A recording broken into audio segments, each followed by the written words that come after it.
5 Philadelphia ground, clearance for request, standby. November 45, I have the clearance present, ready to copy.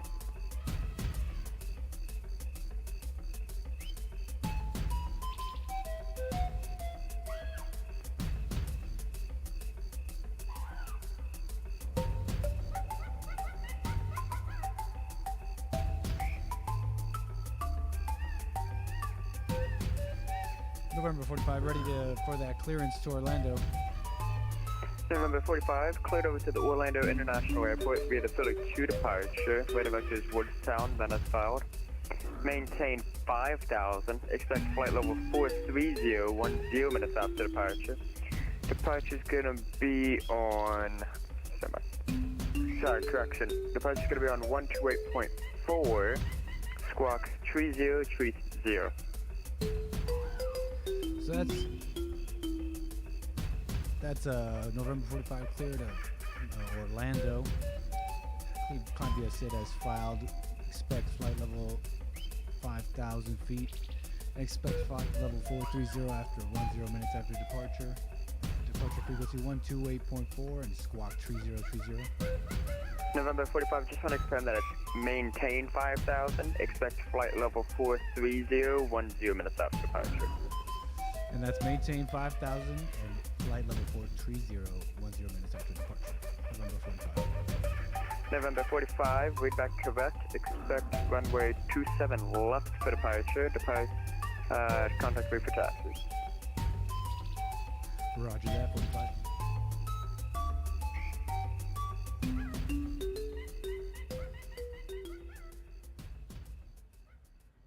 Ground, Dynasty 5254 is short of 275. Dynasty 5254. What's the later?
My man loves me.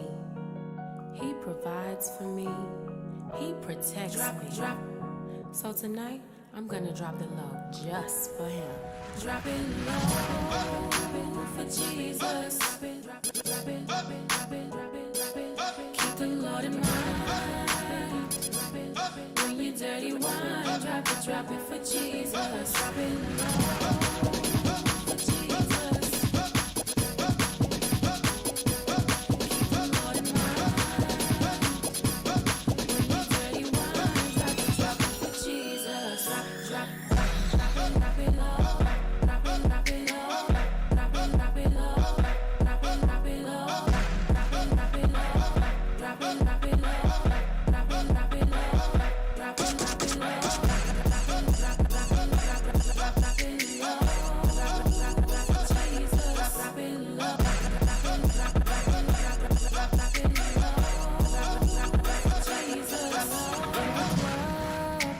Shake it to the floor and showing love. I'm on the grind, 'cause for my sins he died.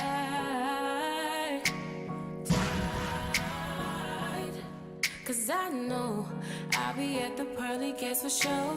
I'll be in the number when the trumpet starts to blow. But tonight I gotta drop it low. Drop it low for Jesus, yes. Keep the Lord in mind. When you dirty wine, drop it for Jesus. Drop it low. Oh, for Jesus, yeah. Keep the Lord in mind. Oh, drop it for Jesus. Drop it, drop it, drop it, drop it, drop it, drop it. Oh, drop it, drop it, drop it, drop it, drop it, drop it low. Drop it, drop it, drop it, drop it, drop it, drop it. Oh, drop it, drop it, drop it, drop it, drop it. Shake it to the floor. Drop it, drop it, drop it, drop it, drop it, drop it, yes. Drop it, drop it, drop it. Keep the Lord in mind. Drop it, drop it, dirty wine. Drop it for Jesus.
November 45, holding short of runway 27 left, ready to go.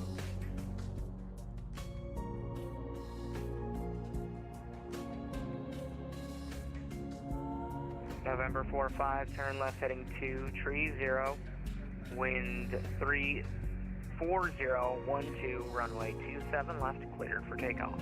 That's a left on heading 230, otherwise clear for takeoff, runway 27 left, November 45.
November 45, you caught that you were cleared for takeoff, correct? Correct, clear for takeoff, number 45. Everything okay? Taking off now. Roger.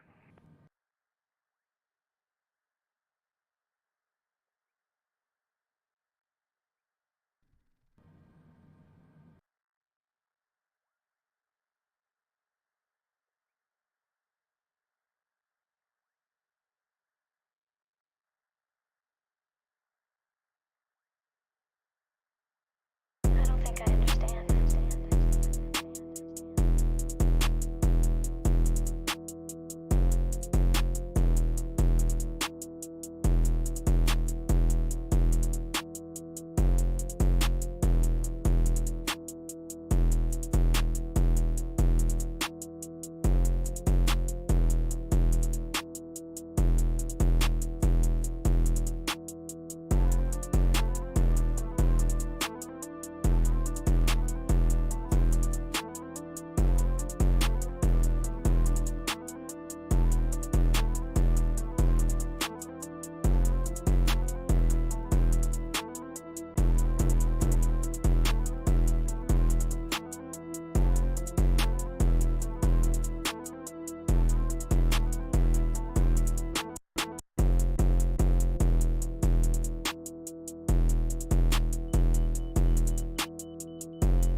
Contact departure 128.4. Have a safe flight. Thanks. That's 128.4. Have a nice day.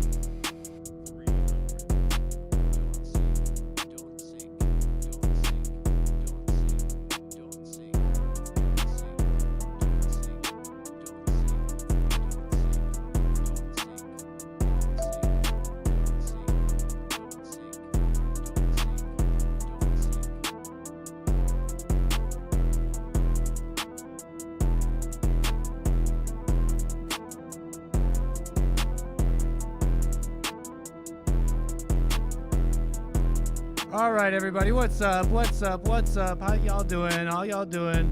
Let me get situated here. We got a little flight issues already. What? What the? Let me just get myself situated here before we get the show on the roll.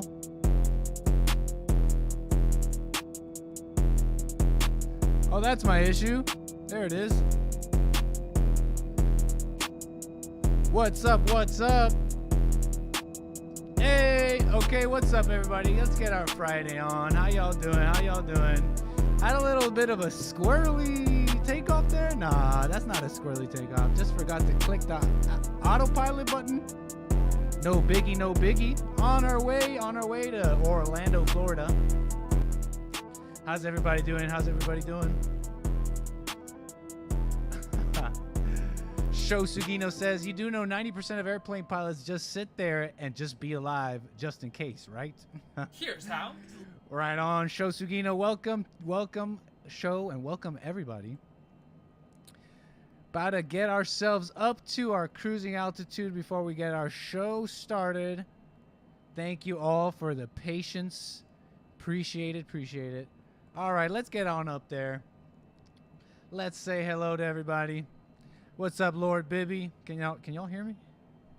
Is this loud? Is the plane loud? Okay, how's everybody doing? Show Sugino, Lord Bibby, Stephen Will. What's up, Billy Bob, Len D, Gary A, Evgeny. What's up, John Zimmer? What's up, Mr. Man? How you doing? Says I'm out here celebrating my Friday with some nickstream and some Little Caesars, Fanceroni pepperoni. Let's go. Prisoner class, new name, some new, some old. Sonoma, who's this? Oh, loser. JS Urban Adventures, what's up, man? What is up? Old names, new names. Welcome to the nickstream, or you're flying nickstream, I should say. What can I say? Good afternoon. Oh. Philadelphia departure 128.4. Have a good one. Contacting Philadelphia departure. Say again on frequency. 128.4. I switched you over a couple minutes ago and you read it back. You need to make sure you switch over because you're in departure's airspace and yeah. Switch over now. 128.4. 128.4, November 45. Thank you. Okay, air traffic control is mad at me. November 45 with you at 120,000 feet, climbing to flight level 430. November 45, proceed direct to Woodstown. Maintain 12,000. Proceed to which waypoint? Say again. November 45. Oscar Delta, maintain 12,000. Maintain 12,000 Delta. November 45. All right, we got the show rolling. You guys hear that? You guys hear that? Air traffic controllers mad at me. I'm getting ATC's mad at me. I'm in their airspace. I'm not making the right call out. They don't realize I'm doing a whole show. That they don't really clearly realize that. Okay, people mad, but it's okay. At least the show's on the roll. Why'd I say it like that? At least the show's on the roll in the air, if you will. At least we're flying. At least we're up there. No big deal, right? November 45, leave my airspace, Washington, side of South, flying via service, terminate, frequency change approved. Frequency change approved. November 45, have a good day. Okay, our frequency change has been approved. We are now flying solo. Well, sort of solo. No air traffic controller is gonna get mad here. Okay, so we're cool. Everybody's cool. Maybe you guys got to hear me get reprimanded live on air by air traffic controllers on a Friday night. Hake, what's up, Hake? John Zimmer, Doom Jesus, what up? Everybody, Billy Bob, what is up? What is up? Anyways, how many times can I say what is up? Moving on. Good afternoon, Nickers and Nickerettes. Welcome aboard nickstream. This is your captain speaking, the anchor baby. Flight plan on our way out of Philadelphia International to Orlando. Should be a nice, easy flight all the way through. Should be nice weather as well. Should be nice and easy, no problems here. Like I said, we got some in-flight entertainment. Got some fun stuff. I got an actual show for all of you today, by the way. Like an actual show. I have like an actual show for y'all. A lot of stuff going on. We're flying over America right now. And below us, the country's gone wild. Persecutions. Alex Jones, Trump, back to back. Civil War talk? What's going on here? Well, sit back, kick back, relax, and thank you for flying nickstream.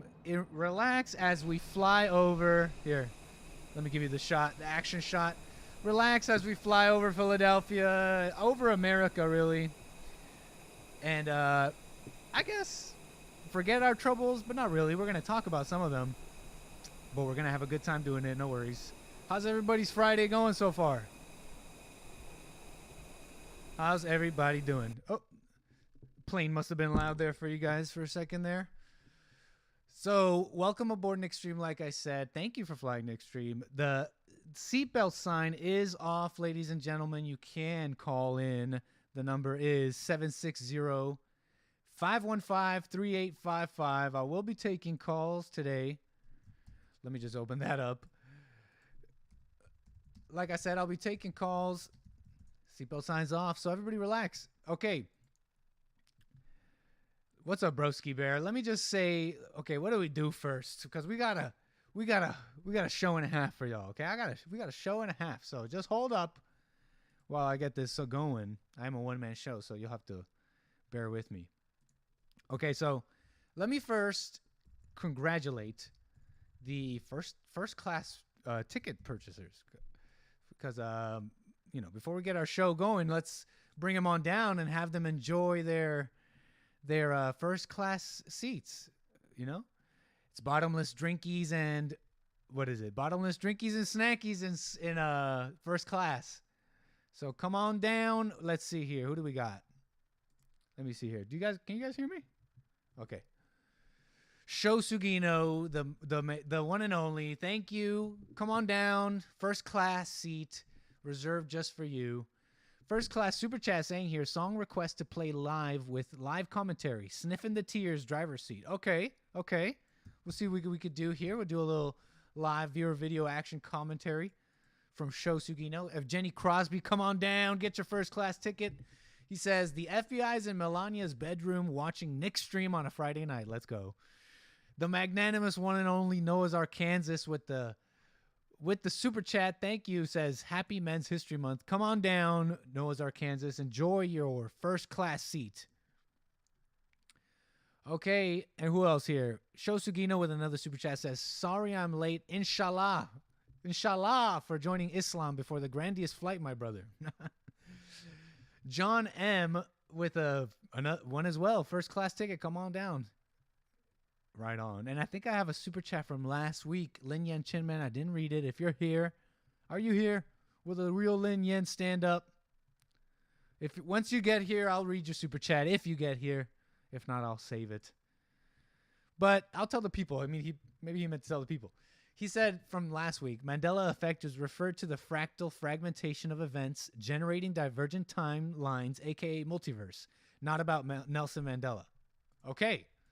Thanks for that explanation, Lin Yen Chin. We were talking a little bit about Mandela effect. And, of course, Lord Bibby, one final first-class ticket. Come on down, Lord Bibby. All the orange Fanta and Uno you want in first class. Come on down. Okay. Cool stuff. That's really cool. I'm so blessed. Thank you, guys. Thank you. That means so much. I'm stuck in the landing gear like Dave Chappelle says, the real Mr. Mad. Okay. Get your refreshments. Everybody chill out. We're at 35,000 feet. And we're about to get a show on the roll. Okay. Let me make sure everything's cool. Flaps up. Gear up. We are speeding up. We are rising. Everything's just fantastic. Everything's just great on a Friday night. Let's just speed up now. Let me show you guys what I'm doing here. Telling the autopilot to speed up to 280 knots. We're getting up there in the sky. Should be nice.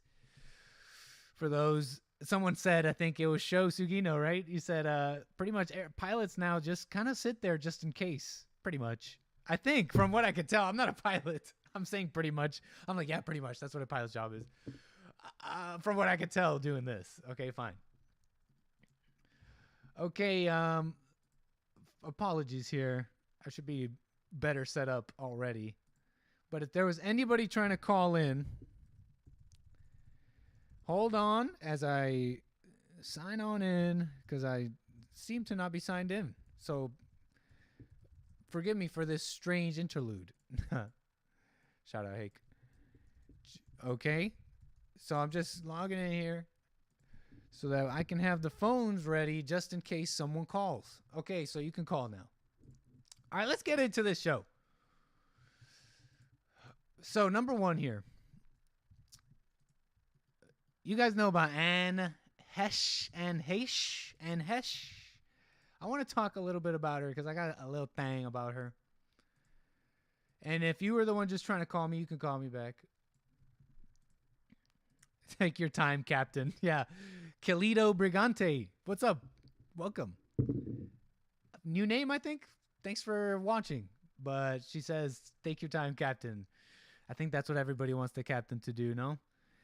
Nobody wants to have any accidents. Len D, man, come on down. Or Len, woman, man? Len D, come on down. First class ticket. Appreciate that. Saying, come on up to first class to whoop that A in Uno. I guess we have everybody's playing Uno up in first class. People coming up to first class. I guess Lord Bibby started an Uno party up in first class. So if you want to get up here. Okay, so yeah, people know who I'm talking about. Anne Heche. Anne Heche, I've heard it pronounced Heche. I've heard it pronounced Heche. This is a woman. Okay, let me pull up the story so I can do some justice to this. Let me cover this correctly. All right, planes flying good? Yes, it is. All right, let's do this. Anne Heche, actor, actress. NBC calling her an actor, which is correct, no? NBC's calling this woman an actor, right? Not actress, not using some of that feminist language, like when they say, I don't know, congressman, congresswoman. Anyways, enough on that tangent. Some of you may know who I'm talking about. Some of you might not know, but on the screen here, you'll see Anne Heche, or maybe you won't. Anne Heche. And it's this woman here. She's an actor. And she is in pretty much critical condition. People are saying she's not going to survive. There's reports that she's not going to survive. And this is due to the injuries that she received after they call it a fiery crash in Los Angeles. Okay? Hey, what's up, Triple T? Welcome. Nice. So I'm talking about Anne Heche here, Triple T. And this actress crashed her car in Los Angeles, setting ablaze the home that she crashed into and herself. Pretty much, some pretty deep injuries, right? And so the latest reports here from NBC here is that Anne Heche is brain dead after a fiery crash. They're saying that she's going to not survive. They said brain dead. Yeah, hey, they said brain dead, but they're saying she's not going to survive. She suffered an anoxic brain injury and is not expected to survive. So she suffered a lack of oxygen to the brain for an extended period of time. It has long been her choice to donate her organs, as she is being kept on life support to determine if any are viable, the spokesperson said in a statement. Heche careened into a home in Mar Vista community of Los Angeles late Friday morning. I'm sorry, I'm getting a notification from the plane that I'm going too fast. So, like I was saying here, she careened into this home in Mar Vista, and set this home on fire. She was being kept on life support to determine if anything was viable there. Very, very interesting. It's really sad. My apologies there. And she had drugs in her system. She was being investigated in a felony DUI collision. So that's the story there with Anne Heche. Anne Heche. I keep saying both. I'm just going to pick one. Heche. I like Heche. I heard it said a couple times. So Anne Heche, she was, being investigated, felony DUI, like I said. So crazy stuff. How old is this woman? Crazy stuff. Born in 1969, 53. Oh, wow. Wikipedia. I'm seeing a Wikipedia. Wait a second. Huh. It looks like she might have died either recently or since I was reporting on this. Yeah, an hour ago. It looks like reports are coming in just now that she's dead. Are you guys seeing this? Browsing here. You guys seeing this? the Guardian, and Heche dies a week after a car crash. So actually, she might have already dead. She looks like she's dead. Huh. So rest in peace, and Heche. Kind of a shame. A shame when human loss. A shame in the sense that any loss of human life is a shame because, at least in this way, it can be prevented, from what I could tell. And I'm gonna make sense in a moment here. So yeah, it looks like she did. 53 years old, died. Yeah, wild. Born Aurora, Ohio, was in some films that some of you recognize. Wild. So right away, so I'm hearing, so I'm paying attention to the story, and right away, there's calls for compassion, and calls for prayers, calls for compassion and prayers from liberals online, all saying to keep the family in mind, and just, all this language. Okay. Oh, what's so bad about that, Nick? Why are you being such a, well, follow me here. Alec Baldwin came out saying, supporting her. Alec Baldwin basically saying about the actress, saying, I'm sorry you had this tragic thing happen to you. Alec Baldwin writes. Overspeed. I'm still going a little too fast here. Set up my speed brakes. So like I was saying, Alec Baldwin here, if you could see on my screen, Alec Baldwin was sent a message to Heche saying, it reads, I'm sorry you had this tragic thing happen to you, and I'm sending you all my love. So right away, my first instinct, it just feels like, more of that fake compassion, feeling bad for people thinking, okay? And it's this like you know what I'm talking about? Like this, like homeless people, criminals, like, oh, it's their environment. It's because they're poor. It's classism. Criminals, they can't help it. And blacks can't help it. You follow me? I'm sorry you had this tragic thing happen to you. So I get that feeling right away from the language being used in the media and stuff. But apparently people are wishing for her death online. I've seen stuff online. Apparently they are. I don't know. That she deserves to die for driving under the influence, they saying. That, and so she deserves it. You know what? To the people saying that she deserved it in that sense. This is interesting. They're saying you deserve to die for that. And in a sense, you do deserve what you get because you bring about the things that happen to you in life. You kind of bring upon yourself. But the people kind of, I guess, wishing her dead. The ones, I guess, wishing her dead are no better than Anne. Angry people are murderers. Didn't the Bible say that? And wait a second. Let me ask this. Let me maybe play a little devil's avocado. What if it is that it happens to you, you know? Alec Baldwin saying, I'm sorry that you had this tragic thing happen to you. What if it does happen to you? You follow me? A little question here I got. What if it does happen to you? These things happen to us in life. Out of our control sometimes. Hey, Based America First, welcome. Thank you. Saying should not delight in the downfall of others. Definitely not delighting in the downfall of Heche. Had a bit of a tragic life, this woman.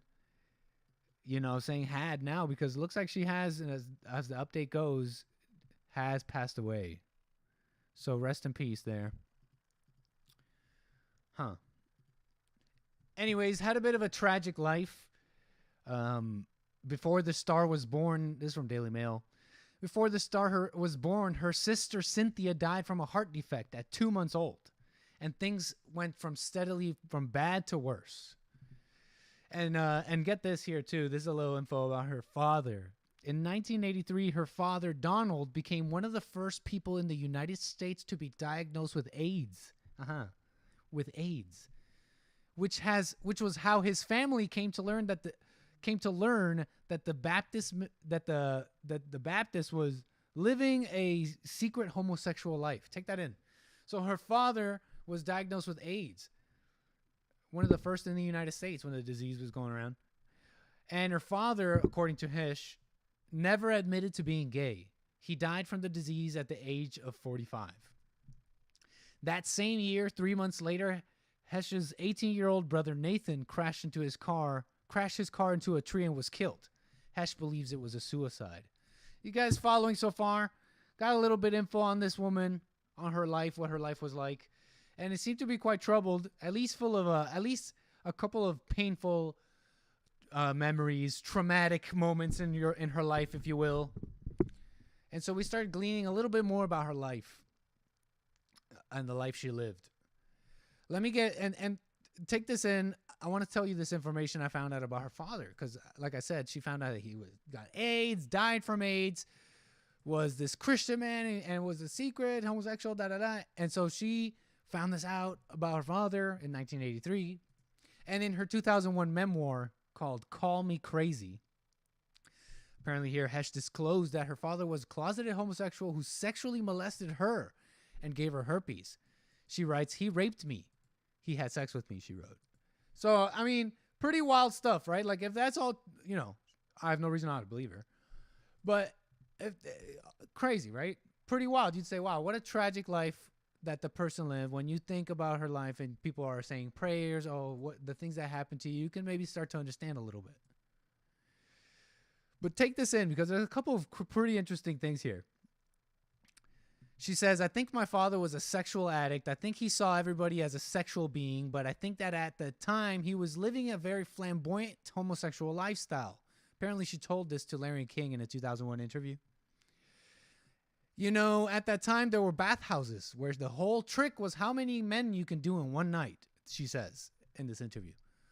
There is no question of what he was doing at that time. She says, no question, she says. She also appeared on Hollywood Medium, talking to mediums. So she went on some show where celebrities come on and talk to mediums, right? Spiritual, who's he, what's it. And this medium, Tyler Henry, claimed to have a connection with Nathan, her brother, her brother who died in the car crash, saying he's proud that you've been able to talk about these things and discuss these things because you're doing it for him too, and he appreciates that. So this medium talked to her dead brother and told her, you are right in your crusade. You are correct in what you're doing. Your crusade against the man, against her father, to continue in her hate, because that's what it is. Oh, Nick, but she got raped by her father. How are you going to tell her to not get mad at her father? I'm telling you, you got to forgive. You can't have anger, and you'll see as I go on why I mean. Okay, and what's up with boozy Hollywood women loving this weird spiritual, psychic stuff? Maybe it's a LA thing. Maybe it's a Hollywood thing. She told the Tribune that her father was constantly chasing major business deals that often left the family destitute. "I think I and my sister started looking around for a real father in some ways," she said. Take this. So you're taking this in? How she sees her father, how she wanted a real father, she says, when her father was out there working. In a 1998 interview, Heche told the Tampa Times, "We never told the truth in our family. We never told the truth about one thing." Oh my God. Okay, I've heard this before. Has anybody ever heard people in your family say this? My family never told the truth. If any of you heard this before, you know what it means. And what it really means is we never gossiped and told each other all our dirty little secrets. We never told the truth about each other.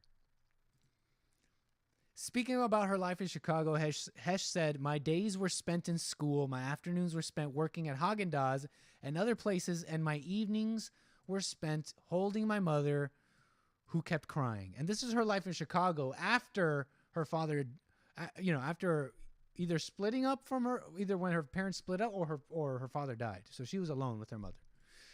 She lived in a one-room apartment and her mom tried to keep it together, but at night she would break down, which is kind of evil if you think about it. As a mother, As a parent, it's kind of like your responsibility not to show that to your kid.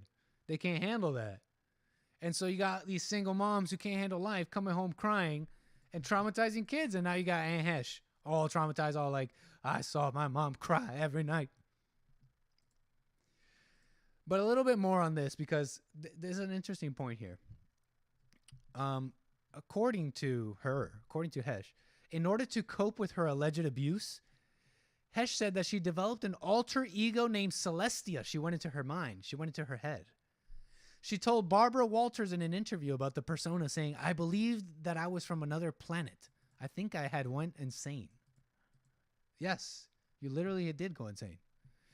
Abigail Heche, which is Anne Heche's sister, said, it is my opinion that my sister Anne truly believes at this moment what she asserted about our father's past behavior. But based on the expressed doubts, I believe that her memories regarding our father are untrue. Take that in. That brings into question everything she said. Everything Anne Heche has said about her father, about abuse and everything. Embellishing and stuff. You know how people are. You know how people are.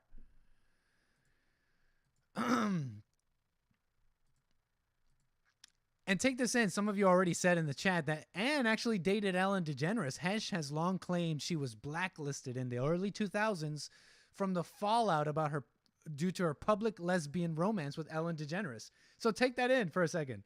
She ended up doing what her father did. She ended up getting, she had a lesbian relationship with Ellen DeGeneres.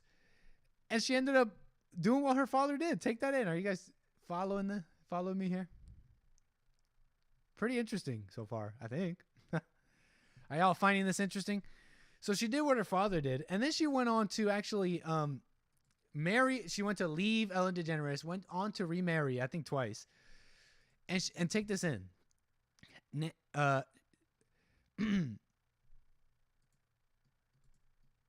My apologies. Never mind. I must have some bad info. I could be wrong about this, and I may have bad info, but it could be that I'm reading this wrong. But apparently that she had found out her husband was a homosexual from his doctor.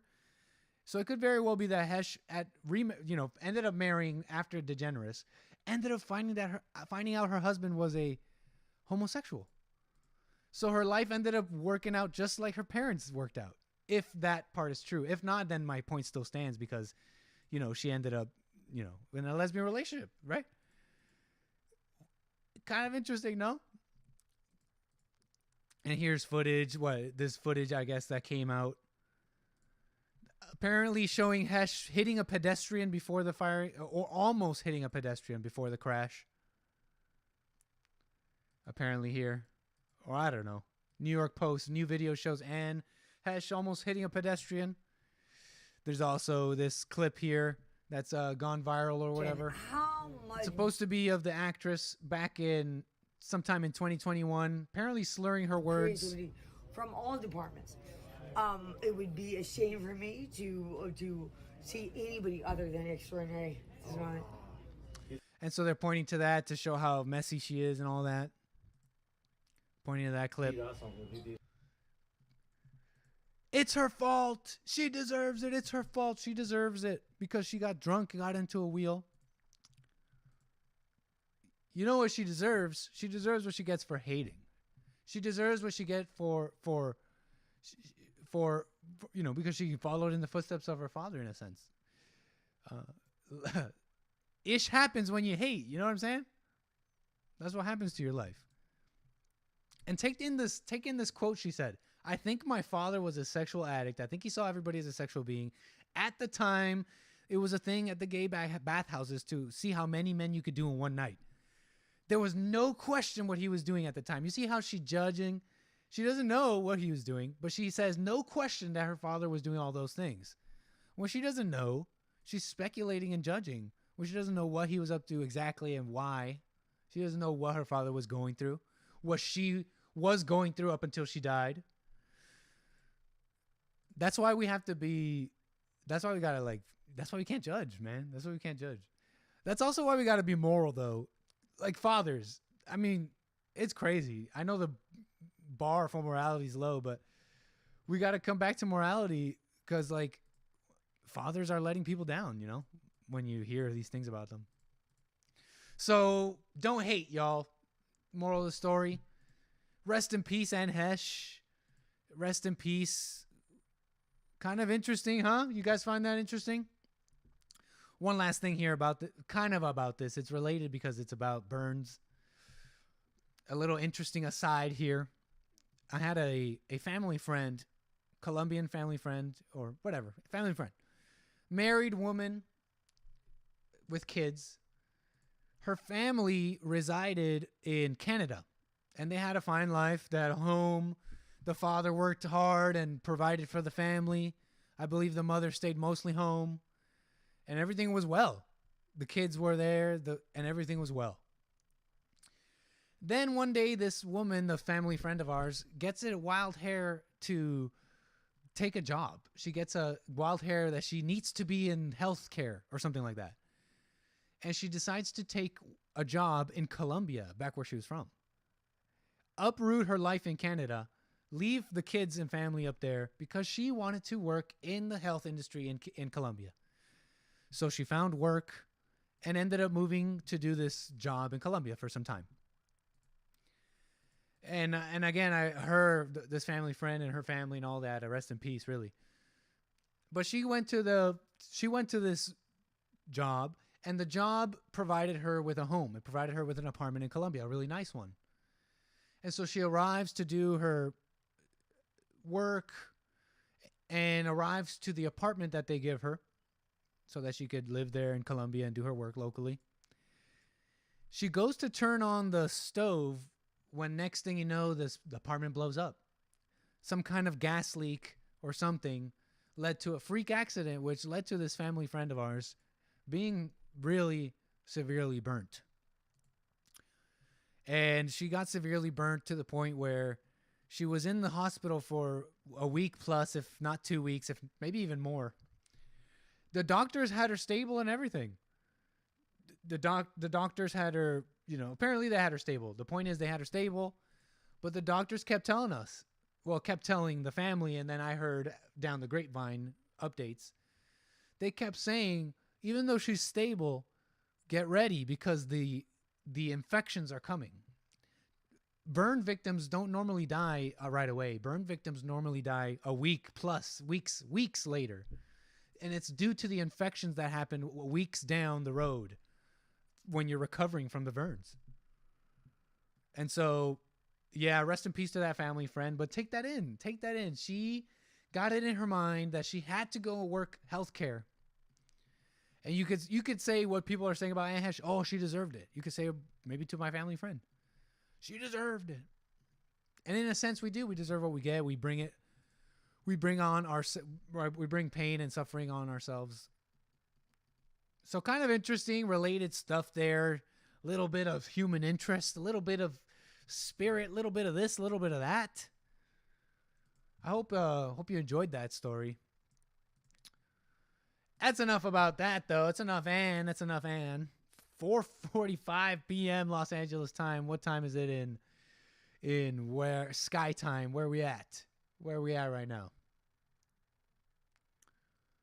Because we are flying. Hold on. Can I see the weather? Can we see some weather?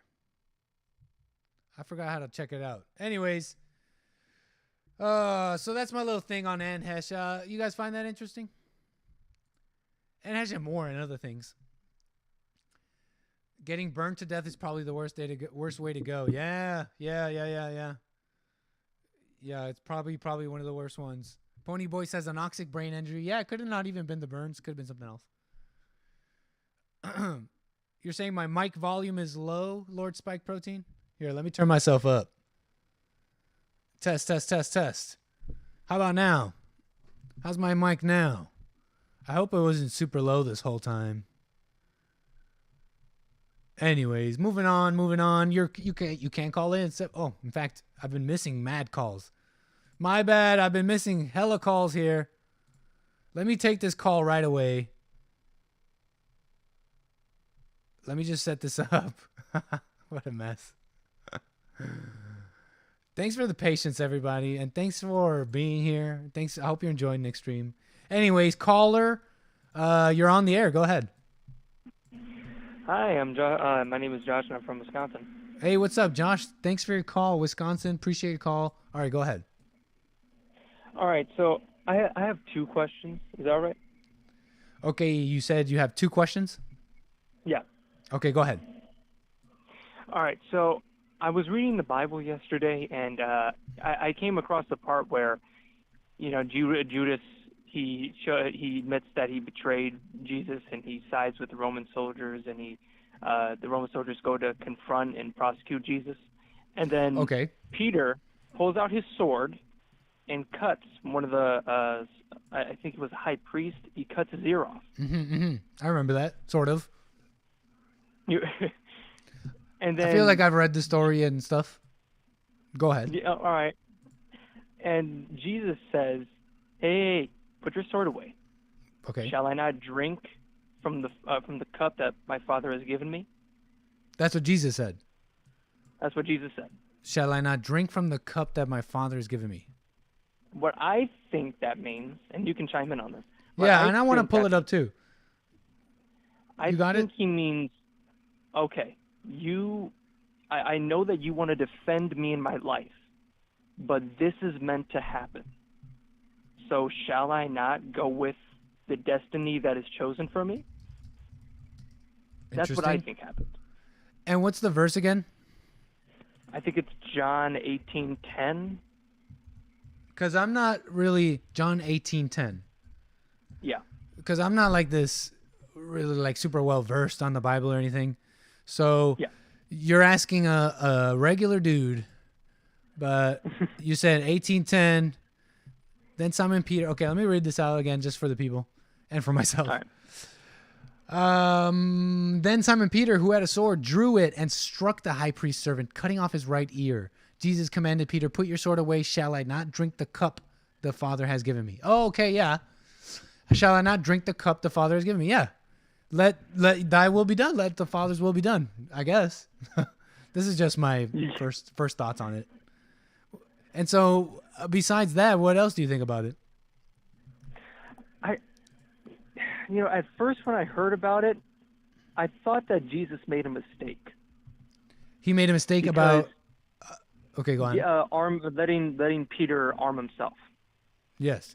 Because Jesus never fully trusted Peter in the first place. So why would you then tell him to arm himself if you know that if he's going to be in pressure, he's going to go ballistic and cut a man's ear off?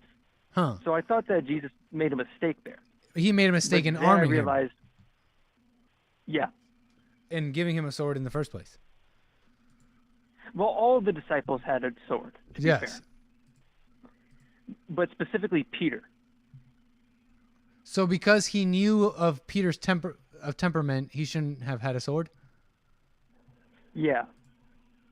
But then when I heard shall I not drink from the cup that my Father has given me, I kind of dwelled on that, and I was like, he wants this to happen. This is something that he's looking forward to.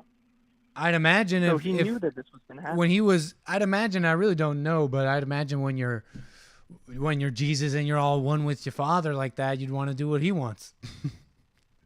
Well, yeah. So let me ask. I want to ask you a question though. What do you think? What does that mean? What does that mean to you to do God's will or your Father's will? What does that mean? To do what's right, no matter what. What is that? What do you mean?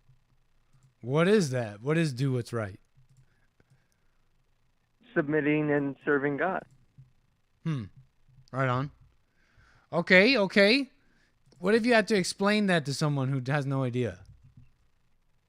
You don't have to prove yourself to anybody. Fair enough. Right on. So, do you have any other thoughts on that verse? Oh, no, that was it. But I have a second question now, and I'll make. Oh, that's right. You had a second question. Go ahead. Have you heard of the Shroud of Turin? Yes. Isn't that the cloth that someone wiped Jesus' face? You were the first person to know what that is. Really? That's the cloth that someone wiped Jesus' face with when he was on carrying the cross on his way to, I don't know, being crucified, I guess. They didn't wipe his face with it. They covered his body in a cloth. Oh, okay, yeah.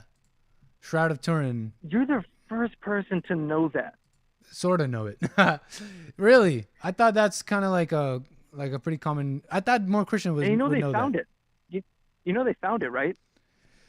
I've heard that they've found items and artifacts from this time period and all that. What do you? Yeah, that's interesting to think about. It's real. That's proof right there. Well, how do you know it's real? Was real. That Jesus was did real? All kinds of tests. You know what? Let me just, you know what? Because you bring in something kind of interesting. Proof of Jesus as a historical figure, kind of intellectual and apologetics. But this is interesting because you know what I think is a better proof for Jesus' existence as a historical figure than this Shroud of Turin. Because I don't know how that's historical proof. But you know what is? Eyewitness accounts. There's so many historical figures like Roman emperors, and there's countless historical figures where the only proof that they even existed that we have is written like document. You know, what's the word? Like, was it like 500 witnesses? Biographies and stuff, written accounts of people. That's really kind of some for some figures that's all we have to go on. But from certain philosophers, text isn't enough proof. What's that? To certain like philosophers and like certain like archaeologists that had like talk about Jesus, text isn't enough proof. Right, but they want to see like DNA. I know, but that's kind of like that's a historical that's like the standard for. I'm talking like I'm some kind of historian, but it seems to be like some kind of standard for them, and that you know, multiple written accounts is a lot of proof for someone's existence. But anyways, man, interesting call. I'm gonna move the wheels on this topic unless you got one more thing to say. Oh no, that's it. Thank you very much for taking my call, man. Interesting call, man. Appreciate it, and call me again. Okay, moving the wheels. Call me 760-515-3855 if you have something to say. If you got love, if you don't got love, call in. It's all good. They only say that when it comes to Jesus, says JS Urban Adventures. Exactly. The proof, the how much proof they need suddenly gets a lot more difficult when it comes to Jesus. Look at the sun coming over the horizon on our way to Orlando, Florida. Where are we, in fact? Let's check. Let us check where we are. Where are we at? Let's check our MFD here.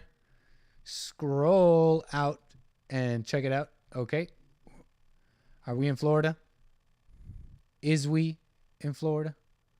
What the heck? Tell me we're not going to South America. What's going on here? I don't know how to read this thing. I'm not a real pilot, y'all. There you go. We're in Tennessee. We're flying through Tennessee. What's up, everybody? Tennessee, shout out. About to hit South Carolina, then through Georgia, then on through. Notice how Nick never flies anywhere near the ice wall, says poignant question by Noah's Ark, Kansas. Okay, so let's get more show going. What do y'all say? I got more show on the... Oh, wait, I got a caller here. Hey, caller, I got you on hold. Don't hang up. I'll be right with you. So I got more show here. Plenty of show. So, FBI, right? FBI stuff. We got crazy things happening. In fact, let's get the latest on this because it's kind of a developing story. FBI Trump. Let's see what's going on. Let's see if there's any updates and get this straight. Let's get this straight for the show. Okay, what's the latest on this? Latest on Trump documents, CNN. No. I don't want people talking about what happened. What's the latest with Trump? Let's get the latest before we get into this story. Okay, New York Times. Search shows Trump had secret files. GOP splits over assailing FBI. Republicans struggle to come together on how to respond to the FBI's search of Mar-a-Lago as it emerged on Friday that federal law enforcement officers had recovered top secret files from former President Donald J. Trump's home. I really hope, I just like wish that these files, these top secret files, is just like scrawlings on paper. Remember before this happened, there was images of a toilet with ripped up papers in it with someone's, clearly Donald Trump's writing, and an article saying they tried to flush away serious documents. I really hope that these unsealed documents are just Trump's doodles. That'd be awesome. But anyways, on this article, they were divided. Publicly, Mr. Trump's allies continued an aggressive push to portray the former president as a political target, he is, while sending urgent-sounding fundraising appeals to supporters. Yeah, sleazy New York Times. On Capitol Hill, a group of conservative Republicans known as the House Freedom Caucus, many of whom dined with Mr. Trump, canceled a news conference scheduled for Friday morning. They had planned to further attack the Department of Justice. Oh, the poor DOJ being attacked. Oh, no, the poor DOJ. They can't handle these attacks. Poor Merrick Garland. He needs a safe space. So I guess that's the latest. You know, they're saying that there were, in fact, classified documents. So they're saying they were, in fact, classified documents. Is this the start of an indictment coming? Could this be an indictment on the horizon for Mr. Trump, you know? A lot of people say yes. A lot of people say no. It's pretty wild. People already, right, like I was saying earlier, right away, people are calling civil war. They're kind of getting wild with this stuff. And let me just tell you that you might not need to do that. So, and I'm going to explain to you, hopefully. Right away, the mainstream media is criticizing him for pleading the Fifth because apparently Trump bashed the Fifth Amendment. Now this, which is a far left subsidiary of Vox Media, put out this clip. All the times Trump bashed the Fifth Amendment. The Amendment, like you see on the mob, right? You see the mob takes the Fifth. If you're innocent, why are you taking the Fifth Amendment? Fifth Amendment, Fifth Amendment. The Fifth Amendment. Amendment, Fifth Amendment. Horrible. Horrible. Horrible. Horrible stuff with the Fifth Amendment. I want immunity. The reason they get immunity is because they did something wrong. They didn't do anything. The reason they get immunity is because they did something wrong. I can't do that. I can't do that like lilting Trump voice. I can do the other stuff like, if they did something wrong. Anything wrong. They don't think in terms of immunity. Taking the Fifth Amendment, think of this, over and over. Over and over. Not guilty of a crime. What do you need immunity for? Okay, so they're harping on this. Now this is calling it, oh, look at him, Trump bashing the Fifth.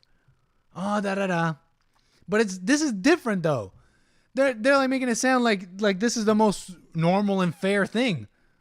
This guy's this is a witch hunt. Of course, he has no choice but to protect himself. They're going to ask him a million questions and then throw whatever charge at him that sticks. Wasn't there someone like, wasn't it Steve Bannon or something like that? Didn't they charge him? Isn't Steve Bannon facing jail time? Isn't he going to jail? Found guilty of contempt of Congress. Bannon wasn't found guilty because of J6 stuff. Bannon was found guilty because he didn't answer questions correctly. And so that's what they want to do to Trump. I plead the Fifth. The Fifth. Anybody ever plead the Fifth? Anybody know the Dave Chappelle skit I'm talking about? I plead the Fifth, Your Honor. 1, 2, 3, 4, 5. I plead the Fifth. I wonder if I could play that. I'd probably get a hit. I'd probably get a copyright strike. You know, I'd probably get striked. I plead the Fifth. Fifth. Your Honor, the Fifth. There might be swearing in this. I said there are so many amendments. Plead the Fifth. I plead the Fifth. Plead the Fifth. 5, 1, 2, 3, 4, 5. Anything you say, 5. Go ahead, ask me. All right, that's enough of that before I get hit with a copyright strike or whatever. Fifth. I plead the Fifth. Anyways, so hilarious stuff there. But here's my only take on the Trump thing here is that one, criticizing him for pleading the Fifth, but the man is it's a witch hunt. He has to protect himself. And number two, maybe it took a witch hunt to realize that he's wrong. Can a nicka be wrong? Can a nicka just be wrong and learn the hard way? Everybody be judging all the time. can a nigga be wrong? Fifth. People loving that. I mean, can a nigga be wrong? Okay. So that's enough of that. Trump, witch hunt, all that's enough. That's all my only take on that. That's all I got to say about that. It's enough. That's enough. Let's take this call. I got a caller patiently waiting. Thank you so much. Caller, you are on the air. What is your name? Where are you calling from? Yo, what's going on, Nick? What is up? Yeah, this is Nick. Who am I speaking with? Where are you calling from? You speak Jared from Houston, Texas. What's up, Jared? Hey, can you do us a favor? Are you on speaker? Help us out here because it's hard to hear you. No, I'm not on speaker. Keep the phone close and speak loud. I got a new phone. Oh, can you hear me now? Am I coming in clear? It's a little better. Go ahead. What do you want to talk about, man? So I don't want to switch the case, but I'm sorry. I got to stop you there, thing, man. I have to stop you there. I honestly don't think that it's clear enough for my viewers. Bring it close, man. Can you hear me now? We could be a little patient here. Real close. I'm real close, right here. There you go. Thank you, man. Appreciate that. Go ahead. No problem, man. I don't want to switch the topic, but no, go ahead. Go ahead. The whole Trump thing is them trying to branch off January 6th. Yes. The Democrats have done nothing, so they need a win. So That's this whole for sure. Trump thing is just a win for them. I wouldn't even be distracted by it. You think so? So, yeah. And when you say don't even be distracted, you mean as in like it's just politics? You don't think they're going to go with the indictment and all that? Well, I think there's more important things to focus on. So when I say that, yeah, I want to come back to the South. The South. I'm in Houston, Texas. Okay. Right. So have you heard about? And I called Jesse Lee Peterson, but my phone was like on the line for like an hour, so I ended up hanging up. I understand, man. Thanks for holding that long. It's just we have a lot of callers, so. That's true. Nah, he's a busy man. He got a lot of so thank you, man. Appreciate it. So did you hear about in Georgia and this mayor named Larry? So what happened with him? Man named Larry in Georgia. Mayor Larry in Georgia. He got convicted. He stole all this money from the C-19 fund. Okay. He ended up paying off his Lakeshore house. I heard about He this. ended up He ended up paying off his one of his friends' college student debt. So he got convicted, and when he got convicted, he only got 4 years. They only convicted him for 4 years. And Fox News is the only one that covered it, and so I shout out to Fox News for covering it. But I was very disappointed because he stole all this money, and not only did he steal this money, but he also funneled money through a church, which shows me, and he's a Democrat, by the way. Now, come back to your phone, man. Come back to your phone. Oh, can you hear me? There you go. Thank you. So he's a Democrat, by the way. So not only did he funnel money to to pay off his house, but he also funneled money through a church. Okay. He gave him $150K. Oh, right. Funnel money to a church. Yeah, ex-Georgia mayor here, New York Times, ex-Georgia mayor, nearly 5 years in prison for stealing COVID relief money. But you know what the bad part about that whole thing is? Okay. Go ahead. The FBI didn't even confiscate they didn't even take the house back because he used $119,000 to pay off his Lakeshore house. Wow, typical, huh? FBI. Yeah, and I was very disappointed. So I'm in Houston, Texas, right? Yeah. And you know who else is funneling money over here? A Democratic named what's that girl name? The Judge Hidalgo. Judge Hidalgo. She's under investigation. Yes. Judge Hidalgo. So 3 of her staffers. Investigation. Yeah, she 3 of her staffers got arrested, and now she wants to be the judge who puts them on trial. And I think that's completely unfair. DA Kim Ogg? I believe that's her name. Yeah, Kim Ogg. Harris County? Yeah, Judge Lena Hidalgo. Yeah. Found yes. it. So wow, man. When it comes to this, I'm gonna say Cake 19 funding. Yeah. The Democrats use that money, and none of these stories are making headlines. I'm in Houston. They don't even talk about it. You have to literally go online to find stories about it on how it's progressing and everything. And I feel like that's more important than what's going on with January 6th and what's going on with Trump. Yeah, you make a good point in the sense that January 6th and Trump are not important insofar that they want us to focus on these things and get angry about things that we can't really change right now. And and so yeah, that's not really important. The Trump stuff is kind of interesting because I'm a little incredulous, but is an indictment coming down the road? Like, that's really the only interesting part about it, is if they really go with the indictment. Besides that, it's also the fact that that they can go after any of us. But what you're saying is what you described has been going on for years, for decades even. And so this focus on J6, focus on the FBI now, it's, you know, that's all too, you know, too little too late, right? Like you said, what you're saying, what you described has been going on for decades. Right. And I feel like the Democrats have no win, so they're trying to make up a win, and Trump is their win. Mm-hmm. And that's what they're trying to use for November. I'm sorry about the background, by the way. I got a lot of people in the back. It's okay. It's okay. I think it seems like the chat is saying they can hear you, so it's okay. Okay, yeah, but between Georgia and Texas, if it's a Democratic ran city, you guys, I'm pretty sure there's some funny business going on with that Cake 19 funding. Yes, sir. Just look at those two cases. I was just reading about. Go on. Oh, on top of that, the Houston mayor, his top assistant, Sylvester Turner, he just had to quit because now he's under investigation too. Yeah. Wow. So that's pretty good research, man. Thank you. Kind of connecting the dots there. But the corruption is deep, man. I know. I used to say America.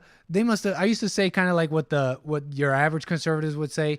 America created the corruption is always going to exist, but at least America is the least corrupt system. I don't know anymore. Maybe at one point, but it might be the most. Right. All right, man. Nice talking to you. Yeah, man. Awesome call. Appreciate it. Moving no wheels. Great stuff. I saw a couple callers there trying to get in. Call me again. I still don't know how to do this call waiting thing. Sion says mojito served in first class. Right on, Sion. I think, in fact, someone bought some first class tickets. Let me just make sure we got everybody in first class that should be up here and kick out the riffraff that shouldn't be. Lord Spike Protein, come on down. Nick, put me in first class. Right on. Come on. And JS Urban Adventure says, I'm here to clean house on the Uno table. What up, my knickers? They got a Uno game, crazy wild Uno game going on right now over in first class. So if you want to be a part of that, by all means, you can help. Hey, Billy Bob, man, thank you so much for the super chat on Streamlabs. First class ticket. Come on down, Billy Bob. Billy Bob's asking, can I be the co-pilot? Yeah, well, I don't know about that. I don't know if we could just be handing out co-pilots willy-nilly like that. Caller, you're on the air. What's your name? Where are you calling from? It's the real Mr. Madden from Chi-Town. Hey, Chicago. What up, Mr. Mad? How you doing? Yes, sir. What's up, Nick? Come closer to your phone a little bit. From another mother. What's going on? Come a little closer to your phone, please, man. No speaker. Here I am. Okay, go ahead, man. What's up? Is that better? Yeah. So, I wanted to get into this Mandela effect. Yeah. You got some stuff on the Mandela effect? Man, because remember my first call with the John Titor stuff? I do. It's all linked together, man. I'm telling you. Okay. It's a big rabbit hole, though. I don't know if you want to get into it. No, it's okay. Go ahead. All right. So, but try and be brief as well, because I don't want to be doing this for like 20 minutes. Yeah, no, it's a mess to get into. Right on. Basically, the Mandela effect was, like Lin Yin Chin said, it's time. What do you call it? Parallel universes that get altered by alleged time travelers, right?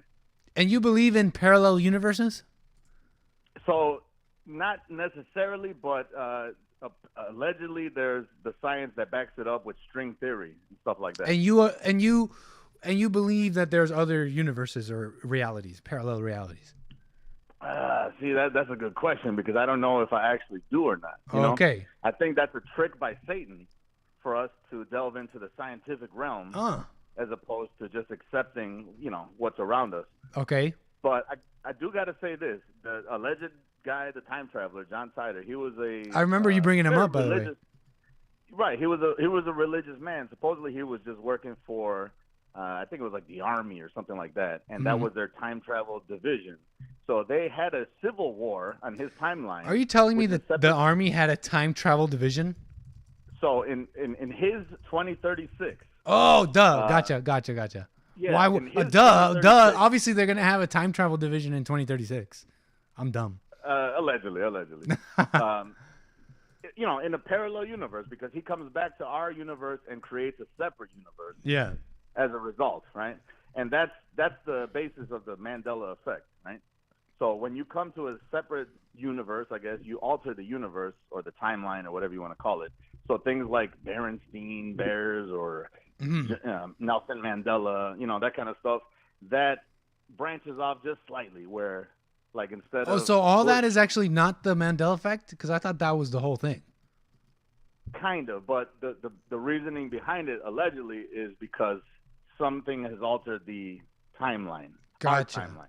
So some wild card in the time travel division in the future, time traveled and basically split the timelines apart, creating new realities. Right.